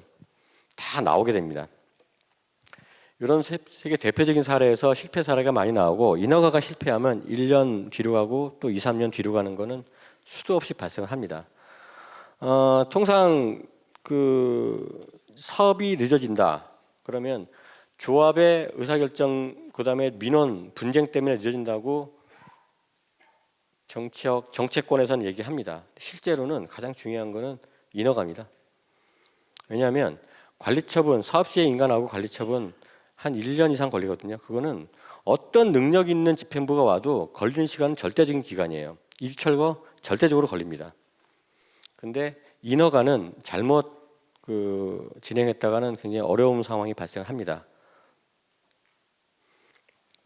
전체 절차 진행 과정입니다. 기본계획 수립을 하는데 누가 하냐? 이거는 뭐 여기 주민들이 신경 쓸 필요는 없습니다. 이거는 광역지자체에서 합니다. 서울시에서 하죠. 이미 다 해놨습니다. 그 다음에 정비계획, 구역지정 이것도 역시 지자체에서 합니다. 그리고 추진위원회 끝나면 추진위원회를 구성하게 되어 있습니다. 당연히 재건축 사업에는 안전진단을 선행시켜야겠죠. 그리고 이제 신통기획이라고 한다면 추진위원회를 생략하고 바로 들어갈 수 있습니다. 그리고 추진위원회는 어떤 조직이냐면 조합 설립을 추진하는 거지 사업을 추진하는 그 추진이 아닙니다. 그래서 조합 설립 추진위원회가 정확한 의미입니다. 조합 설립만 하면 여기는 끝납니다. 그래서 조합 설립하면은 민법상의 법인입니다. 그래서 조합 설립에서 이제 진짜 시행자가 돼서 물론 조합 설립을 안 하고 공공의 시행을 맡길 수도 있고요. 신탁사 등의 시행을 맡길 수도 있습니다. 그리고 요 조합 설립 전에는 어떤 일이 있냐면은 주민들한테 추정 분담금을 공개를 해야 됩니다. 누가? 추진위원회에서. 그리고 주민들은 그 추정 분담금을 보고 판단합니다. 이 사업이 어느 정도의 사업성이 있는 사업이구나 하고. 근데 굉장히 계약적이죠. 사업 초기라서. 그리고 조합은 이제 이때부터 수많은 계약을 합니다. 계약을 해서 사업 시행 인가까지 달려가는 겁니다. 달려가는데 요게 칸은 요만큼 좁지만 이 안에는 무수히 많은 것들이 숨어 있습니다. 건축심의, 교평, 환평, 그다음에 교육영향평가, 그다음에 사업이 큰 데는 재영향평가부터 해서 이 수많은 업무들을 하는 업체들이 그렇게 40개, 50개가 된다는 겁니다. 사업시행 인가까지. 그리고 사업시행 인가가 나면 그때서야 이제 사업이 이제 됐구나라고 생각하시면 돼요. 그리고 이후에는 관리처분부터 해서 쭉 달려가시면 되는데 사업 시에 인가 났다고 다 되는 건 아니고요. 관리처분까지는 한 1년 정도 이상이 걸리고 그 다음에 관리처분 인가 난 다음에 2주 철거 기간 상당히 1년 이상 보시면 됩니다. 그리고 끝나면 착공 분양 이때부터는 크게 신경 쓰실 단계는 아닙니다. 왜냐하면 앞으로 멀었잖아요. 또 멀었기 때문에 이때 닥친 조합들은 굉장히 심각한 상황을 많이 맞닥뜨리지만은 초반에서는 사업 전체 절차를 얘기할 때는 요 음영된 부분, 정비계획, 사업시행계획, 관리처분 요 세 개가 가장 중요하다고 보시면 됩니다. 하나씩 보겠습니다. 시간 관계상 좀 간단하게 넘어갈게요. 계획 단계는 신경 쓰실 필요가 없는데 주민분들은 근데 이 계획에 따라서 많은 것들이 변합니다. 아까 말씀드린 것처럼 정비계획하고 사업시행계획하고 보면은 정비계획에서 대부분 다 결정이 됩니다. 용적률부터 해서 건폐율, 그 다음에 층수까지. 그러다 보니까 굉장히 민감합니다. 이때는 뭐 주민들이 이제 그 인가청을 찾아가서 많이 이제 항의도 하고 협조도 하고 뭐 이런 상반된 일들이 많이 일어나죠. 좀 바뀐 게 있습니다. 자, 작년 12월 달에 법 하나가 통과가 돼서 정비계획 수립권자는 토지 등 소유자별 추정 분담금을 공개하도록 되어 있습니다. 그래서 이거는 정비계획 수립을 하면은 뭐 과거처럼 뭐 공람할 때 계획하고 뭐 용적률 이런 것만 하는 게 아니고 추정 분담금도 공개를 하게 되어 있습니다. 그래서 요거는 양천구도 준비를 하셔야 됩니다. 그리고 이제 정비 구역이 지정이 되고 이제 안전지단이 되면 비로소 추진위원회를 구성을 합니다. 말씀드린 것처럼 추진위원회는 사업 추진이 아니라 조합 설립 추진위원회입니다. 과반수 동의로 이제 구성을 하게 되고요. 조합 설립까지 당연히 아까 말씀드린 것처럼 추정 분담금 통지를 하셔야 되고요. 요 통지할 때 서울시 추정 분담금 검증까지 받으셔야 됩니다. 그리고 추진위원회 업무는 조합 설립을 위한 업무 범위로만 제한되어 있지 이걸 넘어서 할 수는 없습니다. 그래서 통상 운영 규정이 있습니다. 운영 규정. 운영 규정은 강행 규정이라고 보시면 돼요. 그리고 이제 요거는 지금 뭐 조합에서도 오셨을 수도 있고 뭐 조합을 아직 결성 안 하신 분들도 있는데 다 아시지만 잠깐 설명드릴게요. 뭐 조합에는 뭐 아시다시피 조합장님 계시고 총무이사님 계시고 통상 사무장 쓰고 또 서무 직원분들을 쓰십니다. 규모에 따라서 기술이사 쓰는 경우도 있고 관리이사. 어떤 조합은 정비업체 직원이 상주를 하는 경우도 있는데 정비업체 직원은 상주가 기본은 아니에요. 뭐 비상주 여기는 전문성을 보완하는 애들이 조합의 행정 업무를 하는 데가 아닙니다. 조합의 행정 업무는 누가? 조합에 해야 되는 겁니다. 정비업체 직원이 있으니까 해주겠지 그런 거 없습니다. 행정 업무는 조합에 해야 되는 거고요. 그러다 보니까 이게 예전에는 아무리 큰 규모의 조합이라 하더라도 한 요 정도 규모의 조합 구성이 큰 사업도 했었습니다. 근데 지금은 그렇게 쉽지가 않아요. 왜? 법이 자꾸 바뀌다 보니까 자, 정보 공개에 대해서 굉장히 민감합니다. 이거 일이 엄청나게 많아요. 조합원 한 분 한 분은 조합의 민원을 혼자 넣죠.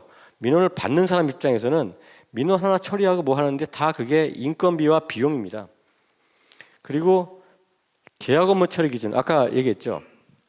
40개에서 50개의 용역업체를 거느립니다. 그중에 뭐 기가 센 시공사도 있고 설계, 평가부터 해서 무수히 많은데 그런 계약 업무 처리하고 입찰, 계약 업무 처리 그리고 업체 관리를 함에 있어서 조합이 예전처럼 요 정도 가지고 사업을 한다 쉽지가 않습니다. 나중에 해보시면 아는데 어려워요. 그래서 이런 거 그리고 소송 각종 민원은 과거보다 늘어나면 늘어났지 줄어들지는 않습니다. 정보가 공개량이 많아질수록 민원은 더 많아지고 소송은 많아진다 이렇게 보시면 되기 때문에 앞으로의 조합 운영은 우리가 우리 경비를 최소화해가지고 아끼자 이런 것만 가지고 하시면 안 되고 효율화 쪽으로 초점을 맞추시는 게 필요해요. 효율화. 10원 투입해서 15원을 만드는 거 낫지 10원 투입해서 9원, 1원을 아껴서 뭐 10원 만들고 이런 거는 굉장히 비효율적이죠. 이런 쪽으로 좀 고민을 많이 하실 필요가 있다. 이것 때문에 이 페이지를 말씀드립니다. 조합의 의사결정 과정은 뭐 다들 아실 거예요. 조합장은 개인이 아니라요. 기관입니다. 기관. 그러니까 조합의 의사결정 기관은 누가 있냐? 총회 제일 크죠. 대의원회, 의사회, 그 다음에 조합장 이렇게 있다고 보시면 돼요. 요 페이지는 뭐 그냥 보시면 아시는 거고 뭐 겪어보시면 아실 거고 나중 뭐 하시는 분도 있고, 중요한 거는 조합장 이사 감사는 임원입니다. 임원. 옛날에 도시정비법 전에는 조합 임원이 나 하기 싫어 그만둘래 사표 내고 그럴 수 있어요. 지금은 임원이 된다는 거는 법인의 등기 이사가 되는 거예요. 내가 하기 싫다고 그만두는 그런 자리가 아닙니다. 책임과 권한도 많지만 그 책임의 무게가 상당히 큽니다. 그래서 이런 거는 꼭 알아두셔라 해서 이 페이지는 이것만 보시면 됩니다. 자, 이제 앞으로 조합 단계 왔고 사업 시행 단계. 자, 사업 시행인가 나하고 관리처분 수립하고, 자, 그동안 사업 시행인가 전에 도시정비법에는 없지만 각 개별법에 있는 교통영향평가, 건축심의, 환평, 재평, 교육영향평가, 제일 까다로운 게 들어서 아시죠? 환경영향평가, 교육영향평가 제일 어렵습니다. 그래서 이렇게 수립이 되면 사업시행 인가가 납니다. 의외로 도시정비법상의 사업시행 인가는 내용도 별로 없어요. 절차도 쉽습니다. 공람하고 그리고 조합에선 총회하고 시행계획 세워서 갖다 주면 됩니다. 근데 그 전까지 사업시행 계획을 구성하는 요 내용들은 굉장히 어렵다고 보시면 되고, 이 심의 평가를 받기 위해서 1년, 2년 이렇게 오래 걸리는 겁니다. 다만 사업 시행 계획에서 대부분은 정비 계획에 다 반영돼 있다. 그다음에 심의 내용 다 반영되기 때문에 사업 시행 계획 자체는 어렵지 않은데 그걸 구성하는 하나하나가 어렵다. 이렇게 이해하시면 될 것 같고요. 관리처분 계획은 사업 시행가 끝나고 이제 종전자산 평가하고 종후자산 평가하고, 또 서울이니까 시용자 이때 뽑죠. 물론 지금 서울시 그 조례 개정안에 시용사 먼저 뽑는 것도 올라가 있긴 하지만 아직은 조합 설립, 사업 시행 인가 후에 뽑죠. 그래서 그 다음에 이제 분양 신청을 하길까지 한 못해도 한 8개월, 9개월이 걸립니다. 추정 분담금 공개도 해야 되기 때문에. 그 다음에 비로소 관리처분 계획을 수립하는데, 관리처분 계획은 뭐 그때부터 수립된 게 아니고 그 전부터 종전자산 평가 분양 신청할 때부터 관리처분 계획은 이미 시작되고 있다 생각하시면 됩니다. 이제 이주 철거하고 이때가 이제 가장 행복할 때죠. 이사를 드디어 나갑니다. 나가고 다 끝나면 착공 분양 공사 시행. 과거에는 2주 딱 철거 시작되면은 조합은 편했어요. 아, 이제는 우리 할 일 다 했다. 이제는 좀 그동안 바빴는데 놀러도 다니고 좀 다른 사람도 다른 조합도 방문해서 좀 가르쳐주고 교육 좀 해주고 싶다, 이런 마음이 들어요. 근데 실상은 안 그렇습니다. 2주 철거 쪽에서 과거에는 시공사가 시행에 관여를 많이 했습니다. 그래서 시행 관여하다 보니까 시공사가 무슨 뭐 본인이 시행자도 아닌데 시행자 역할처럼 협력업체도 부리고 하다 보니까 의외로 조합에서 할 일이 없다. 그 얘기는 뭐냐면 권한도 없어진 거죠. 할 일도 없어지고. 근데 지금은 시공사가 참여를 안 하죠. 못 하죠. 그러다 보니까 조합도 상당히 바쁩니다. 2주 철거할 때도 여러 가지 관리를 해야 되고 민원도 관리해야 되고 다 해야 됩니다. 착공했다고 이제 편해지겠구나. 앞으로 안 그렇습니다. 조합 굉장히 힘듭니다. 이때부터. 그래서 조합이 옛날처럼 관리처분만 나면 이제는 좀 쉬겠다 이렇게 안 하고요. 끝까지 계속 많은 일들을 해야 되는 게 조합이다 생각하시고, 실제로 일도 많이 일어나고 있습니다. 나머지는 이런 부분은 읽어보시고요. 참고로 이제 기간에 대해서 말씀드릴게요. 아까 사업 절차를 쭉 보면서 서울시나 국토부 통계는 사업 시작부터 보통 정비구역 지정부터 준공, 이전 고시까지 15년 정도가 걸린다고 얘기를 합니다. 근데 아무리 생각해도 15년 안 걸릴 것 같아요. 뭐 이주 우리 단지는 뭐 500세대인데 우리가 단결만 잘하면 뭐 그까짓 거 2달이면 이사하지 않겠어? 이런 생각도 하죠. 그리고 사업 시행 인가부터 해서 인허가 과정. 여기는 옆 단지가 한 게 있으니까 심플하게 갈 거야. 뭐 우리가 크게 요구하는 것도 없고 가기만 하면 돼. 근데 실제로는 오래 걸려요. 근데 15개월이라는 그런 그 평균치는 사업이 지체된 것까지 다 합해서 15년이지 실제 15년은 좀 긴 기간입니다. 그렇다고 해서 10년 이내로 한다는 것도 쉽지 않아요. 지금 신통기획이나 다 나오면 뭐 그 착공 전까지 5년 이내로 착공 전까지인가요? 관리 처분까지인가? 5년 이내로 땡기겠다고 해죠. 그게 가능합니다. 사실은 가능하지만 현실은 사업을 시행하다 보면 여러 가지 난관을 거치게 되고 그 와중에 걸리다 보니까 오래 걸리는 거고요. 이게 조합 방식이고 공공 방식이고 신탁 방식이다. 이것 때문에 큰 차이가 있지도 않아요. 신탁 방식, 공공 방식이라 하더라도 거기에는 토지등 소유자가 주민대표회의를 구성하기 때문에 하나의 큰 힘이 됩니다. 예를 들어서 중계동에 백사마을이 그렇게 오래 걸렸잖아요. 거기 LH 시행이었어요. 똑같습니다. 그래서 어쨌든 사업 기간에 대해서는 물론 처음에 시작할 때 사업 일정 먼저 짜는 게 가장 중요한데 시간은 걸리는데 15년까지 걸리는 일은 아니지만 11년, 12년 정도는 생각을 하셔야 됩니다. 공사 기간만 4년 보셔야 되거든요. 또 그 중에 자, 근데 이제 우리가 쭉 사업 시행 인가까지 달려왔습니다. 왔는데 사업 시행 인가 나면 정말 현수막 걸고 좋죠. 좋고 그때 조합에 전화가 엄청 옵니다. 다 그 조합에 물론 뭐 옆 단지에서 축하 전화하는 것도 있지만 대부분 조합원이 전화를 해요. 왜 전화할까요? 축하한다고? 축하하면 현수막 보면 돼요. 이사 언제 할 거냐는 것 때문에 전화가 옵니다. 조합원은 또 무슨 문제가 있어요? 세입자 보증금을 빼줘야 되거든요. 이게 정해져야 그러면 세입자가 나간다고 하면 새로운 세입자를 받을 것이냐 말 것이냐 그리고 세입자한테 언제까지 사셔도 되냐 안심 있게 얘기를 할 수 있어야 되거든요. 굉장히 민감합니다. 지금 조합원 입장에서는 전화를 합니다. 전화를 하면 조합장이 받을 수 있고 총무이사님이 받을 수 있겠죠. 그러면 이제 보통 예전에는 이렇게 많이 얘기했어요. 이제 관리 처분만 하면 금방 이주해요. 뭐 한 6개월 있으면은 이주할 수 있겠나? 뭐 열심히 해봐야죠. 이렇게 합니다. 이 말 하는 순간 그 조합장님이나 그 총무이사님은 평생 먹을 욕을 한 달 동안 다 먹을 수 있어요. 오래 사시겠죠. 왜냐? 자, 사업 시행인가 나면 감정평가부터 들어갑니다.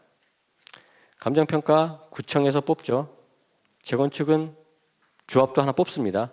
뽑는 과정은 좀 빨리 시행해서 사업 시행인가 나기 전에 다 절차를 진행했다고 쳐도 절대적 기간이 뭐 두 달 반 이 정도는 걸립니다. 물론 작은 데는 뭐 한 달 반이면 끝나겠지만 끝나면 뭘 만드냐면 추정 분담금을 만들어야 돼요. 조합원 개개인별 분담금. 자, 우리가 다 만들었어요. 만들었다고 끝나냐? 아니죠. 서울시 조례에 따라서 추정 분담금 검증을 받아야 돼요. 구청에서 실시하는 검증위원회를 받으면 다행히 지금 코로나가 끝났기 때문에 그 대면 검증을 많이 해요. 예전에 코로나 때는 서면으로 검증을 하거든요. 저는 최대한 잘 해주려고 좀 많이 안 잡고 쓰는데 그 심의위원 중에 다 그렇진 않아요. 하게 되면 그거 보완 다 하는데 석 달, 넉 달 걸리면 추정분담금 요 하나 가지고 6개월 이상 걸리는 조합도 있었어요. 심의위원들은 씁니다. 이거 잘못됐다고 써요. 근데 대면으로 하게 되면 그 자리에서 즉각 고치고 뭐 한다 그러면 조건으로 넘길 수가 있거든요. 어쨌든 이것도 2달 걸립니다. 이것도. 합하면 3에서 5개월인데 실제 요 빚단위를 보시면 돼요. 5개월 걸린다 보시면 되고요. 그 다음에 이제 분양 신청을 그제서야 비로소 하죠. 그럼 분양 신청 기간 60일 이상 80일 이내. 그 얘기는 2달에서 석 달 걸리죠. 그리고 자, 서울시의 경우는 요때에 요 전에 시공사를 뽑겠죠. 그리고 뽑으면은 당연히 시공사 뽑는 기간 6개월 이상 걸립니다. 계약까지. 요즘엔 보통 8개월 정도까지 걸리더라고요. 그래서 뽑고 나서 계약하죠. 계약한 데까지 굉장히 오래 걸립니다. 시공사. 뭐 4에서 8개월까지 걸립니다. 그리고 그래서 그 다음에 이제 비로소 관리처분 계획 수립을 하게 되는데 자, 분양신청 결과 다 놓고 평가 결과 놓고 계약된 내용 다 들고 와서 계획을 만듭니다. 만들어 놨으면 이제 총회하면 되겠다. 아닙니다. 총회 30일 전에 조합원한테 또 통지를 해야 됩니다. 4가지를. 조합원별 종전자산 평가액, 종자산 평가액, 추정분담금 이런 내용들을 하기 때문에 절대적 기간이 또 있어요. 또 그 다음에 그 관리처분 인가하는데 2에서 3개월. 물론 저희 한국부동산원의 검증까지 포함해서 2개월, 3개월 걸리는데 만약에 관리처분 계획을 잘못 수립했다? 2개월, 3개월 가지고 안 됩니다. 검증 얘기는 좀 이따 한 번 더 드릴게요. 그리고 관리처분 인가난 다음에 이사를 하시죠. 이주하시는데 이제 이사하세요 한다고 이사 나갑니까? 돈 있어야 나가죠. 돈 빌려야죠, 은행에서. 그때는 허그 보증을 받습니다. 사업비 보증을. 이것도 1, 2개월. 좀 서두르면 빨리 할 수 있지만. 그리고 자, 이런 절차들 사이사이에 뭐가 있죠? 이사회, 대의원의 심의 의결 다 이런 것 절차들이 있기 때문에 사업 시행인가 나서 전화가 오면 아직 멀었어요. 한 1년 반이나 있어야 될까 말까입니다. 이렇게 얘기하시면 이게 정답입니다. 그렇게 안 하시면 평생 먹을 욕을 한 달 안에 다 먹을 수 있습니다.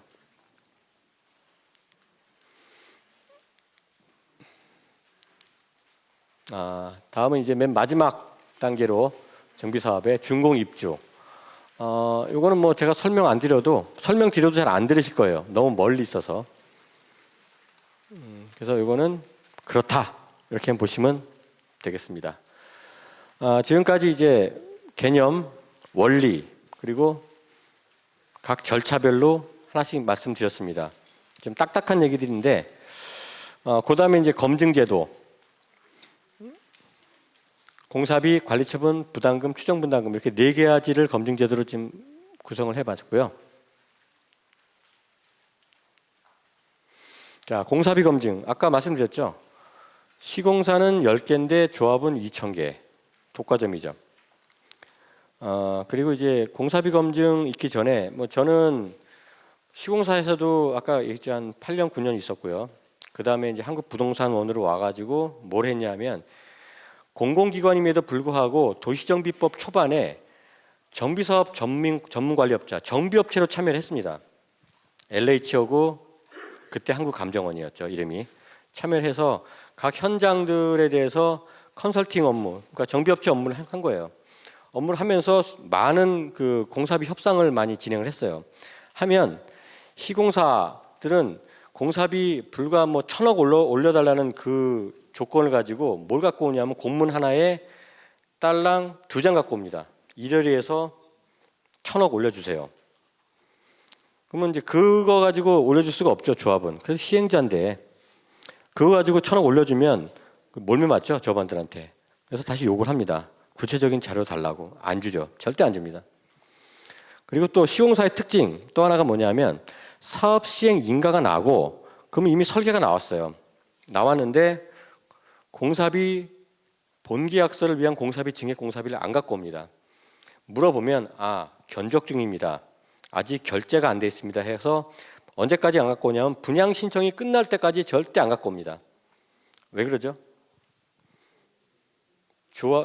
협상에서 유리한 입장이 되는 거예요. 분양 신청 이후에 공사비 증액을 갖고 오잖아요. 조합은 그때는 발등에 불이 떨어져요. 조합원들은 빨리 관리처분해서 이사하자고 난리인데 뭐 하고 있는 거냐고 욕하고 있죠. 시공사는 말 안 듣죠. 근데 그제서야 갖고 온 겁니다. 조합은 빠른 시간 내에 공사비 협상을 타결해 줘야 되는 거고 시공사는 그 약점을 충분히 알고 있어요. 그래서 안 갖고 오는 겁니다. 자, 이런 우월적 지위에 있는 게 시공사예요. 또 하나 예를 들어보면은 그 중에 몇 개 회사가 있어요. 몇 개 회사는 진짜 서류를 2페이지, 3페이지밖에 안 갖고 와요. 1,000억 인상하면서. 그 중에 모 회사는 그나마 성의 있게 갖고 옵니다. 한 10페이지? 10페이지가 성의 있는 거예요. 그래서 공사비 검증 제도가 이런 불평등 때문에 나와서 시행을 했죠. 했더니 난리가 났습니다. 19년도에 임명했더니 저희 한국부동산은 이것 때문에 욕이란 욕은 엄청 먹었어요. 시공사 싫어하죠. 싫어하니까 욕하죠. 시공사한테 욕먹는 거는 참을 수 있는데 조합에서 욕을 합니다. 너네 때문에 공사비 협상이 늦어지고 계약이 안 된다. 욕을 많이 먹었습니다. 왜냐하면 1,000억 올려주려고 하는 그 공사비에 대해서 검증을 하려면 뭐가 필요하죠? 내역서가 필요한 거예요. 수량, 단가, 물량계약서가 필요하고 시방서가 필요하고 다 필요한 거죠. 그 서류량 자체가 어마어마합니다. 조합은 10페이지 가지고 이거를 승인해 줬어요. 저희는 그렇게 못하죠. 다 봐야죠. 그래서 다 봅니다. 오래 걸리죠. 그러다 보니까 시공사는 적응을 못했어요. 못해서 우리 쪽에서 요구 서류를 딱 주면은 이거를 제대로 만들어 올 수 있는 방법이 없었어요. 그래서 견적 뭐 그쪽에서 뭐 그 적산에 가서 갖고 오는데 6개월이란 초반에 6개월 이상이 걸렸습니다. 6개월 이상. 그리고 조합 가서는 뭐라고 얘기하냐? 한국감정원이 한국부동산원이 너무 규제가 심하고 깐깐해서 통과를 못 하고 있습니다. 그 얘기를 들은 조합은 저희를 찾아옵니다. 너네 뭐 하고 있는 거냐고. 그래서 그때 당시에 제가 처장으로 있었는데 이런 얘기를 합니다. 우리 욕은 우리가 다 먹겠다. 근데 대신 앞으로 서류 정리 시공사들 앞으로 이런 식으로 계속 누락하면은 우리는 그때부터는 안 참겠다. 이런 얘기를 많이 합니다. 어쨌든 이 공사비 검증이 지금은 시공사들 아까 얘기한 8개에서 10개 회사는 잘합니다. 그래서 그 정도 시간 걸릴 것도 없어요. 근데 시공사는 아까 얘기했죠. 늦게 줄수록 본인 유리해요. 그런 상황에서 공사비 검증 제도가 나왔고, 자, 비합리적, 비객관적 공사비 협의에 의한 협상 결과에 대해서 신뢰성을 저희가 부여를 합니다. 조합도 좋지만 시공사도 본인이 아주 잘못된 욕심만 없으면 시공사도 나쁘지가 않아요. 저희 다 인정해 줍니다. 정확한 수량 단가에 대해서는. 뭐 실례로 최근에 정말 인천 모구역에서 정말 많이 싸운 건데 최근은 아니죠. 작년이니까 제가 작년까지만 처장직을 유지했거든요. 주방 상판 가지고 싸움을 많이 했습니다. 당연히 들어오면 주방 상판 다 아시죠? 보면은 그게 뭐 비싼 것도 있고 가격차가 무지 많습니다. 많은데 시공사는 야, 상판이 이렇게 이게 1m에 2.5m면 이거를 만들기 위해서는 로스율이 필요하다. 20%의 로스 가지고 견적을 했다. 근데 그거는 인정되지가 않습니다. 그건 말이 안 되는 거죠. 그런 식의 내용은. 예전에는 여러 가지가 별게 많았어요. 싱크대가 들어가면 뒤에는 타일을 붙이지 않잖아요. 바닥 마루 안 까잖아요. 싱크대 밑에. 공사 물량 계획서 보면 다 들어있습니다. 그런 건 다 빼는 거예요. 다 하나씩 다. 뭐 그거는 이제 몇 가지만 얘기한 거고 그런 식으로 공사비 검증은 이루어집니다. 건설사 정비사업 간의 전문성 차이란 불평등 협상 불평등하죠. 우월적인 지식을 갖고 있으니까 내역 불투명성 2페이지 10페이지 갖고 와서 1,000억 올려달라는 거는 앞으로는 없게 되는 거고 굉장히 지금 좋아졌습니다. 검증 지도 때문에.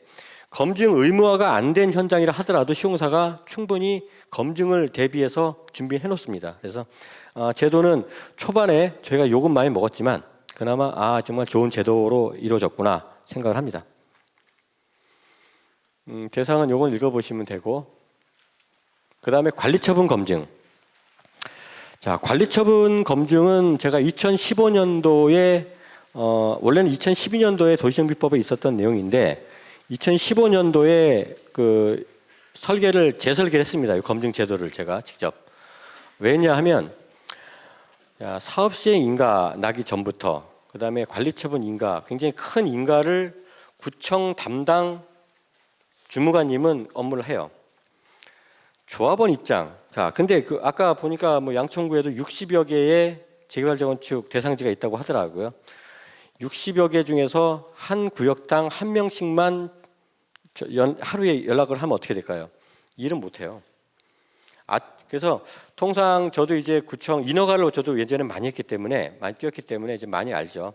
가면은 오전에 뭐 급한 일에서 오전에 제가 9시 반에 갑니다. 가면 담당 이제 주무관님이나 팀장님은 그때부터 뭐 하고 있을까요? 그때부터 민원 전화 받기 시작해요. 통상 그 어르신분들은 8시 반이면 오세요. 구청에 민원 때문에 재건축과에. 그러면 아침 9시부터 민원 전화하고 상담하면 그게 끝나는 시간이 4시 반에서 5시 정도 돼요. 그때부터 뭐 하냐? 이제 인허가 검토를 해야 돼요. 검토하다가 보통 기간이 있잖아요. 사업시행인가 뭐 30일 내로 처리를 해야 되죠. 계속 안고 있을 수는 없습니까? 못합니다. 물리적으로. 그래서 어떻게 하죠? 보완을 때립니다. 한 25일쯤에 보완 때리죠. 한 몇 페이지 분량. 그거 조합에서는 그것도 보완한다고 한 보름 내내 작업을 합니다. 또 왔다가 또 보완되고 그래서 인가 기간이 한 달이 아니라 석 달, 넉 달이 되는 경우가 많죠. 물론 사업시행 인가는 많이 편해졌어요. 왜? 아까 얘기했듯이 사업시행 인가를 이루는 각 구성들이 건축심의, 건축법에 있는 거, 환경법에 있는 환평, 교통법에 있는 교통행평가 여기서 들어온 게 집합체이기 때문에 덜합니다. 근데 사업 시행 인가 이후에 관리 처분 온 때까지는 엄청난 민원에 시달려요. 볼 시간이 없는 거예요. 그래서 탄생한 게 요겁니다. 관리 처분 검증. 관리 처분 계획 수립도 제가 뭐 예전에 담당일 때는 많이 해봤지만 하나의 그 검증 체크리스트를 만들어서 관리 처분 인가가 효율적으로 나도록 한다. 이런 게 목적이었습니다. 근데 이것도 만들어 놓고 욕 많이 먹었습니다, 제가. 자, 관리 처분 검증이 어떤 거는 보름 만에 끝납니다. 보름 만에. 보름 만에 끝나면 보통 인가청은 저희를 믿고 결제 올려서 바로 인가 냅니다. 내는데 어떤 경우는 지금 직원들이 넉 달째 갖고 있어요. 검증은 못해요. 근데 그 직원이 한 직원이 검증권을 몇 개 갖고 있자면 하나만 있으면 제일 이상적이죠. 하나만 열심히 파고 끝내면 좋은데 3개, 4개를 갖고 있어요. 그중에 나머지 3개나 2개는 뭐냐면 아직 보완이 안 들어온 거예요. 처음부터 관리처분 계획이 우리 법에 있는 내용, 조례에 있는 내용 이것들을 다 철저하게 반영하고 잘된 사례들을 가지고 와서 만들어냈다면 보름 내에 검증 끝나는데 다 누락. 자, 공람에서 일부 누락. 그럼 어떻게 되죠? 공람 새로 해야 돼요. 중요한 사항 누락. 총회 다시 하려면 2달 전으로 돌아갑니다. 2달 전으로. 각각 하나하나를 보니까 다 다시 해야 되는 거예요. 이걸 다. 그래서 그럼 직원들은 자기들도 끝내고 싶은데 안고 있어야 돼요. 그럼 놀면 안 되잖아요. 딴 거라도 해야 되는 거고. 왜냐하면 여기에 대해 수수료를 제가 설계를 처음에 할 때 요거를 한 3천만 원에서 건당 5천만 원 넘지 않도록 한다고 했어요. 왜? 한 사람이 빨리 끝내면 되니까. 근데 한 사람이 서너 개를 계속 갖고 있다 보니까 이게 저희도 채산성이 안 나온 거예요. 욕은 욕대로 먹고 회사에서 또 말도 나오고. 그래서 그런 문제들이 있어요, 이게. 근데 다만 제가 그래서 공사비 검증하고 관리처분 검증을 작년까지 어떤 지시를 내렸냐면 이렇게 했습니다. 검증 들어오는 구역이나 시공사가 있으면 무조건 가서 만나라. 뭐 시공사를 가서 만날 수는 없어요. 조합을 가서 만나든가. 서울에는 저희 역삼동에 서울 사무소가 있습니다. 그 서울 본사를 대신하는 거기서 정식 미팅을 해서 저희가 안내를 합니다. 이거 하면 잘못돼 있고 이렇게 해라, 저렇게 해라. 다 가르쳐 줍니다. 그렇게만 하면은 저희도 편하고 저희는 좀 번거롭지만 그게 훨씬 편합니다. 그렇게 진행되는 게 관리처분 검증이고 실제로 검증해보면 어마어마한 잘못된 점이 많이 나와요. 진짜 말도 안 되는 것도 많이 나오고요. 그래서 반드시 관리처분 검증은 하게 돼 있습니다. 거의 다가. 정비업체가 수립을 잘하는 정비업체가 있는 게 아니라 잘하는 사람이 있는 겁니다. 모든 정비업체가 자잘하진 않고요. 바쁘면 베테랑이 못 붙는 경우도 있어요. 그러면 저희도 힘들어지고. 그래서 검증에 대해서는 저희 부동산을 거친다 이렇게 보시면 됩니다. 다음은 재건축 부담금. 이것도 검증입니다. 이거는 아까 공사비 검증은 누가 의뢰하냐면 조합에서 합니다. 관리처분 검증은 누가 하냐? 인가권자, 구청에서 합니다. 재건축 부담금 검증 누가 하냐? 구청에서 합니다. 얘는 의무 규정이 없어서 저희한테 검증 의뢰 안 해도 됩니다. 그럼 저희도 좋습니다. 이게. 그런데 이제 지자체 입장에서는 검증을 이 당시가 오면 안 할 수가 없습니다. 재건축 부담금을 2014년도에 그때 이 법을 폐지하기 위해서 그때 장관님이 누구셨더라? 하여튼 그래서 제가 그때 이제 한참 그 부장으로서 담당하고 있을 때 저희 현장에 이제 장관 초빙해가지고 뭐 인터뷰도 하고 기사도 내고 다 했는데 그때 안 없어졌습니다. 없어지고 유예가 됐죠. 17년까지. 유예가 돼가지고 이제 살아나서 핵폭탄으로 살아나 버렸습니다. 그래서 이제 살아나서 저희가 검증을 하는데 저희가 매년 한 1년에 20건 정도의 예비 검증을 합니다. 예비 검증이라 하면 사업 시행 인가 후에 3개월 내에 조합에서 임의로 만든 거, 정비업체에서 만든 거 다 오면은 그거는 다시 아까 관리처분처럼 다시 돌아가야 돼요. 그래서 이 부분도 무조건 검증 대상이다 그러면 미리 저희한테 오시면 됩니다. 굳이 저희 본사가 대구에 있습니다. LH는 진주에 있죠. 공공기관 이전해서. 그런데 거기까지 오실 필요 없고 서울 사무소 오시면 돼요. 역삼동. 들어보시고 하시면 되고요. 되도록 전문가한테 맡기세요. 이거는 재건축 부담금은 관리처분 수준 정도의 전문성이 필요한 건 아니지만 그래도 웬만한 전문성 가지고 할 수 없는 게 이겁니다. 이거는 이건 별거 아니다. 이거는 뭐 이건 서비스는 내가 해줘. 이런 정도 수준이 아니에요. 그리고 조합원한테 정말 엄청난 그 부담 여부를 만들 수 있는 그런 내용이기 때문에 좀 유의하셔야 됩니다. 그다음에 추정분담금 검증. 추정분담금 검증은 아까 여기 서울이기 때문에 3번 검증합니다. 추진위원회가 조합원, 토지증 소유자한테 조합 설립 동의서를 받고자 할 때 그 전에 추정분담금을 공개를 해야죠. 공개하기 전에 검증을 받습니다. 누구한테? 구 추정분담금 심의위원한테 받습니다. 위원회를 해서 검증을 합니다. 통과를 못하면 계속 보완 해야 돼요. 그리고 그 전 단계에서는 이제 법이 개정돼서 작년 12월 달에 정비계획 수립권자가 공람하기 전에 추정분담금 작성을 해서 공개를 해야 됩니다. 또 그 다음에 또 뭐가 있을까요? 사업시행인가 신청을 하기 전에 총회를 합니다. 총회를 하는데 총회하기 전에 추정분담금 검증을 또 받아야 돼요. 어디에서? 양천구 검증위원회.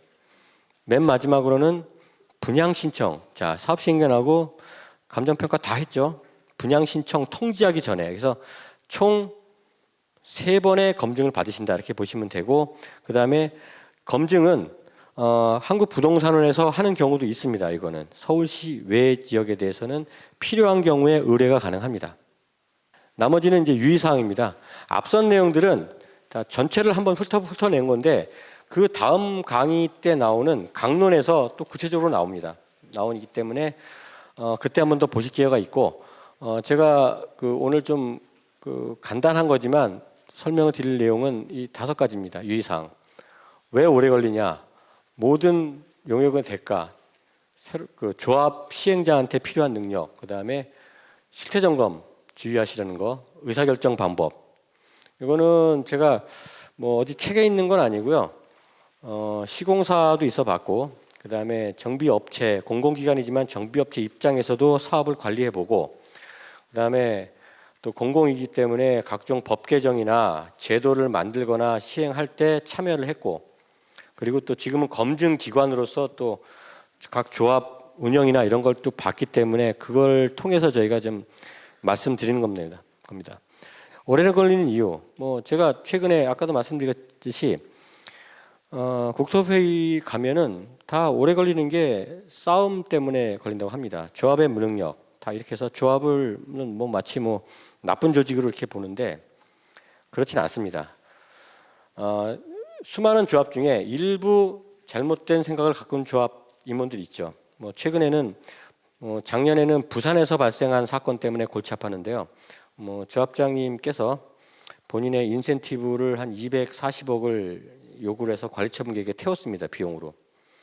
저희가 관리처분 검증이 들어와서 저희가 부적정을 때렸거든요. 왜냐하면 240억이 너무 많았다는 것도 있지만 이런 겁니다. 조합원이 인정을 하면은 인정이 될 수도 있습니다. 되지만 절차적으로 따져봐야 되거든요. 이게 보수냐? 그러니까 월급, 보너스, 보수냐? 보수라면 합리적 보수 기준에 들어가야 되죠. 근데 인센티브 그 정도 금액이면 별도의 이거는 조합에 부담이 되는 계약으로 보는 게 맞지 않느냐? 그러면 조합 정관 3분의 2 동의받아야 되는 거 아니냐 하는 게 절차적으로 제 생각이었고요. 그때 심의를 할 때. 또 하나는 인과성에 대해서 규명을 해야 되거든요. 240억의 인센티브를 받을 만큼 240억만큼의 뭐가 있냐? 그냥 집값 오르고 분양이 잘 된 게 시장이 좋아져서 그런 거라면 인정 못 하는 거죠.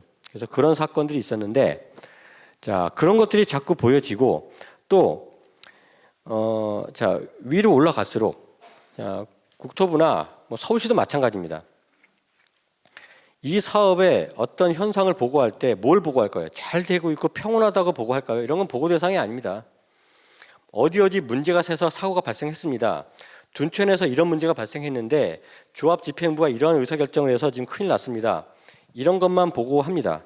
그러면 담당자들은 잘 된 거 100개, 안 된 거 2개가 있어요. 잘 된 거 100개는 보고 안 하죠.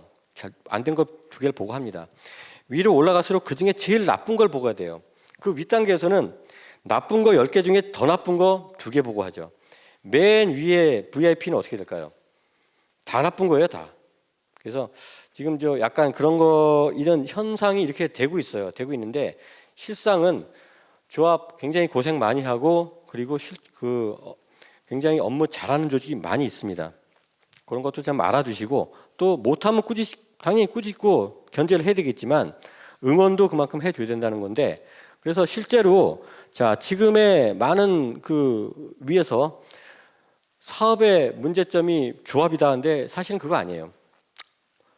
야, 목동이나 강남 쪽에 있는 대규모 단지들이 왜 사업이 지금 초반 어떤 거는 아예 시작도 못하고 있고요. 어떤 거는 시작했는데 사업 시행가를 몇 년째 못 받고 있는 게 있어요. 왜 그럴까? 조합은 똘똘 뭉쳐 있어요. 뭐라고 하는지 아십니까? 시키는 대로 다 하겠습니다. 인가만 내주세요. 이거였어요. 근데 결국은 뭐냐? 이거 인가기간이죠. 우리가 사업기간 얘기할 때 아까 10년, 15년 얘기할 때 공사기간 4년은 걸려요. 앞으로 층수를 좀 완화시키는 거에 제가 적극 찬성을 하는데 아파트의 공사기간은 사업 규모보다는 층수 문제예요. 우리 단지는 5천 세대니까는 5년 걸린다 그게 아니고요. 5천 세대라도 20층 아파트 5천 세대 짓잖아요. 그거 2년이면 끝납니다. 35층이 되는 순간 이제부터는 3년 반이냐 4년이라 생각하는 겁니다. 이거 절대 기간이에요. 공사기간. 당연히 걸리는 거죠. 2주 철거 1년 반 2년. 물론 단지가 작으면 1년 내로 끝납니다. 끝나는데 혹시나 뭐 이렇게 다니다 보면은 재건축 현장인데 아파트 한 동이 노란색 천으로 이렇게 둘러싸인 거 보신 적 있으시죠? 다니다 보면. 이게 뭐냐면 성면 철거예요. 성면이 밖으로 나오지 않도록 밀폐를 해야 됩니다. 그래서 한 동을 다 싸버리는 거예요, 다. 그래서 음압기라고 그러죠. 우리 코로나 때 많이 들어봤죠. 음압기. 그래서 압력을 낮춰가지고 거기 성면 철거하러 인부가 들어갑니다. 자, 성면 철거 기간이 오래 걸려요. 그리고 특히 어떤 단지는 싸매는 정도가 큰데 단지 그러니까 동 외부에서 요즘에 외부도 성면이 나와요. 뭐 샤시 코킹에서도 나오고 나온 경우에는 이제 심각한 거예요. 오래 걸린다는 거죠. 그러면 성면 철거하는데 2달이면 끝날 것 같은 게 넉 달까지 갈 수 있습니다. 근데 그거 말고 그냥 실제 철거하고 잔재 처리해야죠. 빼나가야죠. 이것만 해도 3개월인데 그러면 이 기간 철거 기간만 해도 요것만 따지면은 5개월에서 6개월이 간다는 겁니다. 나머지 기간에 2주를 해야 돼요. 2주 하는데 그런 건 아시죠? 명도소송 할 때 기간 오래 걸리고 아무리 명도소송을 짧게 해도 6개월이에요. 그것도 몇 명 없을 때. 그러면 뭐 명도소송 대상이 다수다. 그러면 1년 걸리는 겁니다. 소송 자체가. 또 하나 집행하려고 하는데 동절기, 장마철 집행 안 되죠. 그런 것들도 있습니다. 그다음에 건축 심의, 교평, 환평 사업 이게 지금 가장 중요한 건데 1년에서 3년까지 이게 편차가 가장 큽니다. 특히 요 환평 여기서 한번 걸리면 좀 골치 아프죠. 환경영향 평가에서. 근데 뭐 저도 이제 여러 가지 인허가를 띄워봤지만 생각들이 다릅니다. 아까 재건축 원리에서 이런 얘기했죠. 이 재건축을 우리 집을 부수고 우리 집 짓는데 왜 이렇게 방해를 하십니까? 라고 하는데 방해하는 입장에서는 너네 때문에 주변이 어려워지니까 야 원인자가 이거를 다 해결하지 않으면 못해 이렇게 나오는 겁니다. 다. 이런 게 충돌하는 게 요때입니다. 그래서 요때가 가장 중요하고 정말 잘못하면 오래 걸리는 게 요때입니다. 그 다음에 분양시장 관리처분 1에서 1.5년 이건 절대 기간이에요. 이거는 단축할 수가 없어요. 자 결과적으로는 요 과정에서 무슨 일이 있냐면은 조합은 의사결정을 합니다. 조합이 아니다 하더라도 뭐 다른 시행 방식이라 하더라도 다 의사결정 과정을 거칩니다. 근데 이 기간 내에 의사결정 과정이 상당 부분 겹쳐서 할 수 있는 장점들이 많이 있어요. 물론 안 되는 경우도 있지만. 그래서 의사결정 과정을 좀만 단축시키려면 좀 미리미리 하고 서로 협조만 되면 빨리 갈 수 있습니다. 다만 이런 거는 문제다.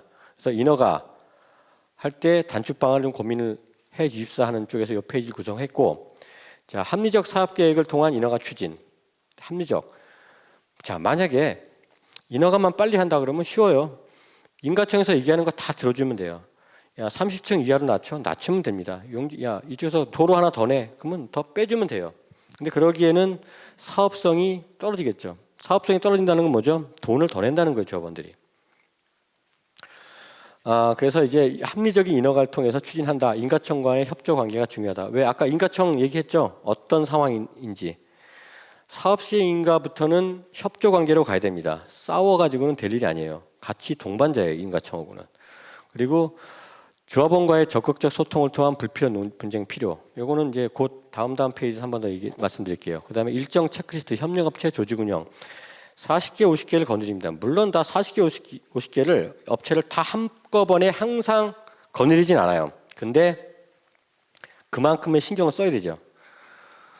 그래서 조합은 이거는 원래 이 정도 사업이면은 자, 이게 만약에 재개발 재건축이 아니었다면 어떤 사업이 될까요? 민간에서는 회사를 하나 만듭니다. 만들어서 하죠, 당연히 이 정도면. 그래서 조직적으로 구분해야죠. 조합에서는 항상 일정표, 체크리스트를 만들고 협력업체 조직을 위해서 정기적으로 협력사 회의를 통해서 운영을 하는 게 바람직합니다. 이렇게 하지 않으면 쉽지가 않고 특히 모든 일은 대가를 수반합니다. 그리고 모든 업체, 조합도 마찬가지죠. 조금 하고 많이 받았으면 좋겠어요. 기부채납 조금 하고 더 많은 인센티브 받고 싶죠. 업체들은 일 조금 하고 돈 받고 싶어요. 다 똑같아요. 그렇다고 너무 갑질하면 안 되고요. 적당하게 합리적으로 운영을 하실 필요가 있다. 이게 사업 기간을 단축시키는데 핵심이다. 이런 말씀 드리고요. 두 번째, 대가를 지불합니다. 우리는 이 방식으로 해야 사업성이 좋다. 아니다. 막 싸우죠. 조합원끼리 많이 분쟁도 있고 있습니다. 제가 볼 때는 올해 뭐 실무도 많이 해봤지만 똑같습니다. 다 장단점이 있어요. 예를 들어서 저 같으면 효율성 입장에서는 공공시행을 택하겠어요. 왜? 공사비가 싸니까. 근데 저는 선택을 안 할 거예요. 왜? 설득할 자신이 없는 거예요. 목동에서 아니면 뭐 예를 들어서 뭐 성동구에서 그럴 거면 빠져요. 그러니까 합리적인 의사결정을 하기 위해서는 그 모든 용역계약에 대해서는 다 대가를 지불하는데 장단점이 있죠, 다. 근데 중요한 거는 관리 이런 거고 항상 합리적이고 그리고 협력사 회의를 통해서 이끌어내는 이런 운영 능력이 필요하다고 말씀드릴 수 있습니다.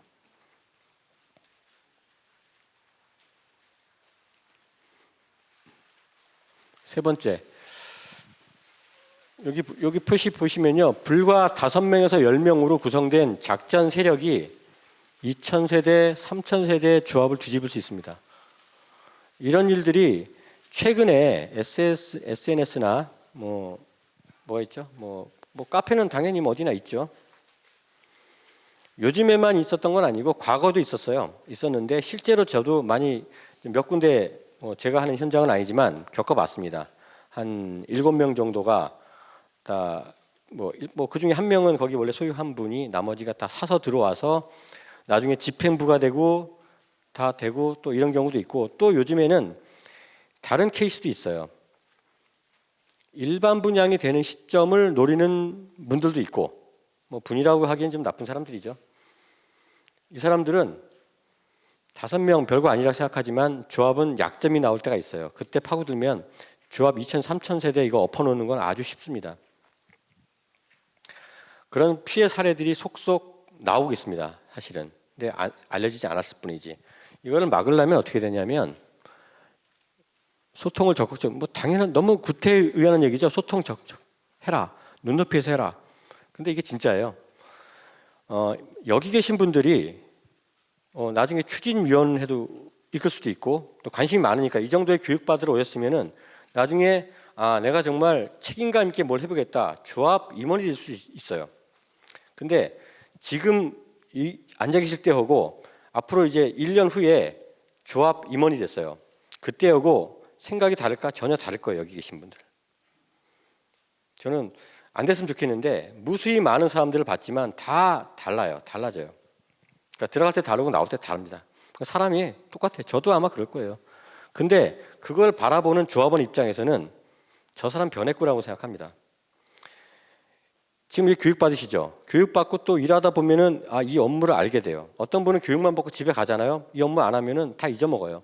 이 업무 하는 순간 수준은 이만큼 올라가 있어요. 근데 본인이 올라간 걸 생각을 안 하고 조합원은 왜 모르냐고 이런 식으로 얘기하거든요. 이렇게 생각하는 순간 그 조합은 소위 비대위라고 얘기하는 반대파 점점 커지는 거고 분쟁 많아지는 겁니다. 별건 아니에요, 이게. 근데 집행부만 모였을 땐 제가 따로 하는 교육도 있습니다, 사실. 조합장님만 모아놓고 하는 교육 따로 있어요. 어떻게 하라고. 그래서 요거 조합원이 귀찮아할 정도로 적극적으로 정보 제공해라. 조건은 뭐다? 조합원이 귀찮아야 돼요. 더 이상 보내지 마. 종이 아까워. 한 푼이라도 아까울 시기에 왜 또 보냈어? 저번 달에 보냈는데 왜 보냈어? 이런 욕을 먹잖아요. 성공한 조합이 됩니다. 근데 이제 보냈으니까 다 알겠지. 조합원들은 안 읽어요. 3번 오면 3번째 읽습니다. 그리고 조합원의 특징이 뭐냐? 조합과 시공사 딱 보면 시공사가 잘못했어. 누구부터 욕해요? 조합장부터 욕해요. 어떻게 해야 돼? 적극적으로. 조합원이 다른 욕은 안 해도 더 이상 보내지 좀 마 하는 욕을 먹을 정도까지만 보내시면은 그 조합은 성공적으로 갑니다. 그 다음에 조합을 운영할 때 저 같은 정비사업 전문가를 요구하는 게 아니에요. 조합장의 자리나 이런 자리는. 물론 정비사업 전문가라면 좋겠죠. 훨씬 좋습니다. 이득도 많고. 근데 진짜 능력은 이겁니다. 조직 운영 능력이 필요한 거예요. 아까 얘기했죠. 전문가가 중요한 게 아니라 이런 걸 이해할 수 있는 코디네이터 능력, 관리자 능력, 경영인의 능력이 필요한 거예요. 그래서 앞으로 작년에 이제 국토부고 저희 원하고 같이 용역해서 만들고 연구한 게 조합장 상근 임원 감사 의무 교육 제도를 지금 만들고 있습니다.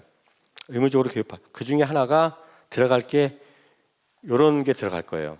의무적으로 받도록. 그래서 앞으로 내가 정말 도시정 이거 근데 그러면 이쪽 출신만 되는 거 아니냐? 교육 받으면 되는 겁니다. 도시정비법 이거 처음부터 전문가는 없었습니다. 교육 받으시면 다 되는 거기 때문에 꾸준하게 이런 교육을 통해서 만들어져서 조합을 제대로 운영을 해라. 이런 차원에서 이 페이지를 설명드립니다. 조합장이 되시거나 임원이 되시면은 조합을 운영한다 하시면 이 2가지는 끼고 사셔야 돼요. 계약 업무 처리 기준, 아까 40-50개 업체를 운영해야 돼요. 정보 공개, 요거를 끼고 산다는 거는 도시정비법상 한 137조인가요? 처벌 규정도 아시는 거가 돼요. 뭐뭐 하면은 100만 원 1년 이상 징역, 1000만 원 이상 벌금 또는 1년 이하 징역 이런 것들이 134조부터가 쭉 나열되어 있습니다. 기본적으로 요 2개를 공부한다는 거는 그것도 아신다는 거거든요. 실태 점검을 서울시는 1년에 5회 정도를 합니다. 조합운영 실태 점검이에요. 서울시는 자체적으로 해요. 그중에 5번 중에 1번은 국토부 서울시 합동 점검을 하는데 이때는 국토부 점검할 때 국토부만 나가는 게 아니라 저희가 나갑니다. 한국부동산원에서 나가거든요. 나가면 실태 점검을 다 보고 점검을 하는데 계약 업무 처리 기준 위반하면은 다 수사를 합니다. 거기다가. 이거는 어떻게 할 수가 없어요. 처벌 규정이 딱 정해져 있어요. 법을 어긴 거잖아요. 도정법 위반, 수사 의뢰. 그리고 맨 마지막에 나오는 게 뭘까요? 조합장 사퇴 요구서가 나갑니다. 서울시에서. 강남 개포 쪽에 저거로 옛날부터 아는 조합장님들 제가 개인적으로 존경하고 정말 운영 잘한다. 이걸로 다 사퇴했어요. 2분, 세 분이나 3분. 또 날아가신 분 정보공개. 정보공개는 안 하면 바로 처벌 규정 이어집니다. 그러면 처음에 정보공개 안 하면 한 50만 원 벌금 맞죠? 2번째 걸리면 어떻게 될까요? 보통 2번째는 첫 번째 배가 됩니다. 배. 100만 원 벌금 맞으면 어떻게 돼요? 조합 임원 내려놔야죠. 결격 조건이 되어버리는 거다. 그래서 이거 2개 무조건 끼고 살려면 조합 집행부를 튼튼하게 해야 되고 끼고 살아야 됩니다. 그래서 조합 집행부가 예전처럼 최소화가 아니라 효율화를 해야 조합장이나 조합 중요 임원이 문제가 생겼다. 그거는 본인의 문제가 아니고 사업을 망치는 원인을 제공하는 거예요. 내가 실수로 뭘 안 했어. 처벌 규정이 된다. 그러면 조합이 흔들립니다. 그래서 본인이 아니라 조합원 전체를 위해서 끼고 사셔라. 요 두 가지. 자, 다음 마지막. 이거 가장 일반적인 건데요. 조합이 오래 걸리죠. 걸리는데 예전에 2004년도 5년도에 그 부천시에 있는 그때 2,500세대 조합원 아파트 재건축 사업을 한 적이 있어요. 그때 예전에는 그 진입도로, 그 다음에 또 매도 청구인데 매도 청구 소송이 누락돼 가지고 협의로 매수에 대한 문제들, 이런 것들이 괜히 많이 있어요. 근데 그렇게 나왔다는 거는 금액이 크다는 거죠. 건당 50억, 100억짜리가 많이 있습니다. 이거를 협상단을 구성해서 하는데 그 상대방은 협상단 구성 안 오죠. 개인인데 나는 조합장하고 얘기하고 싶어. 그럼 조합장 혼자 가나요? 혼자 가면 절대 안 되죠. 누군가 데려가야 됩니다. 혼자 가는 순간 모든 의심의 눈초리는 다 거기 가 있는데, 그래서 자, 객관적인 사람을 대동해가지고 협상을 합니다. 해놓고 자, 이 도로를 50억에 샀어요. 1년이 지났습니다. 지났는데 조합원이 보니까 조합원도 손바꿈이 많아요. 지금의 재건축은 조합 설립 인가 이후에 못 팔죠. 물론 지금 법 개정안은 올라가 있지만 못 팝니다. 옛날엔 많이 팔았어요. 그거 외에도 조합원이 안 받겠다 하더라도 1년 전 걸 조합원들은 생각을 안 합니다. 굳이 제가 그거를 공부하면서 기억할 이유가 없잖아요. 근데 지금 와 보니까 야, 조합장이 50억에 이거를 샀네? 여기까지입니다. 그리고 정황상 보면은 뉴스에서는 뭐 누가 해먹었네 이것만 나오죠. 해먹었네 이렇게 되는 거죠. 그리고 아까 조합원들은 시공사가 나빠도 조합장 먼저 욕한다고 그랬죠. 집행부를. 이때 당시에 조금이라도 그때 당시에 정황상 약간 좀 이상한 걸 남겨오고 기록을 안 남기면은 그대로 나쁜 사람이 되는 거예요. 그대로. 또 하나, 이때는 의사결정을 잘했어요. 이사회 대의원, 그러니까 총회에서 위임 받아서 대의원에서 결의해가지고 했어요. 자, 이거는 A라는 플랜으로 가를 결정을 했습니다. 했는데 1년 후 보니까 사실은 B가 정답이었어요. 그때부터는 어떻게 되죠? A를 선택한 조합원이 위임해 줬음에도 불구하고 A를 선택한 집행부를 욕할 수밖에 없어요. 안타까운 현실인데 항상 모든 조합에서 일어나는 현상입니다. 그럴 때 앞으로 이 조합은 안 일어나면 되지. 일어납니다. 그래서 어떻게 하셨냐? 증명할 수 있는 기록은 무조건 만들어 놔야 돼요. 지금의 이게 최선이니까 당연히 최선이니까 이건 누구나 인정한지 그거를 최선의 과정을 써놓으세요. 공개해버리세요. 그거를. 그러면 지난 과정에 대해서 넘어갑니다. 넘어가면 쓸데없는 분쟁이 안 생겨요. 이거는 뭐 이런 얘기는 어디 가서 못 듣죠. 이거는 이제 제가 이제 실무적으로 운영을 하다 보니까 이게 꼭 필요해서 5가지 유의사항을 말씀드렸습니다. 시간이 이제 다 된 것 같습니다.